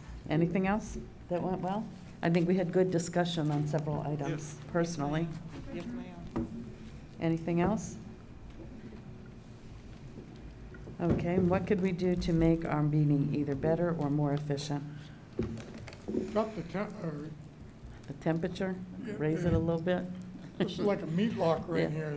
Yeah, and that's one of the mixes of trying to keep the equipment over there cool enough, and yet. Is the shipment arriving soon from the meat locker? Was it us or was it the students? Remember when we started having the report from our students' rights and responsibilities, and at first we heard them, but we didn't see them. Right. So was that they didn't do what they needed to do, or was that us? Let's have them look into that. Oh, okay, and he see what said- they can do. Oh, it Okay, was. thank you. It was us. Apparently it was us. Yeah, I mean, we heard them well, Yeah. just, you know. Thank you. Okay, the connection. Yeah. Yeah, Because I thought maybe saw it was just Sean gonna over be- there going, and figured it was probably on our end. And if Okay. they were in school, it was good that they had them in an area Yeah. where like the camera couldn't see other people or things, so that privacy Yeah. was observed and whatnot, so. Well, and I think the beginning with the, JROTC Yeah, that was and really nice to see the Yeah, that everybody all was. together Yeah, it was outside doing nice that. with And it looked like they did it on their own time, because Yeah. some of them had Evening. on casual, Yeah. like they came out to do it, so that Okay. was nice. Anything else? Anything that we could do to improve the effectiveness or efficiency of the meeting? Nope, I thought it was a good meeting. All righty, well, thank you all, and Thank you for my have a good day. Happy birthday. Thank you. Yeah, happy birthday.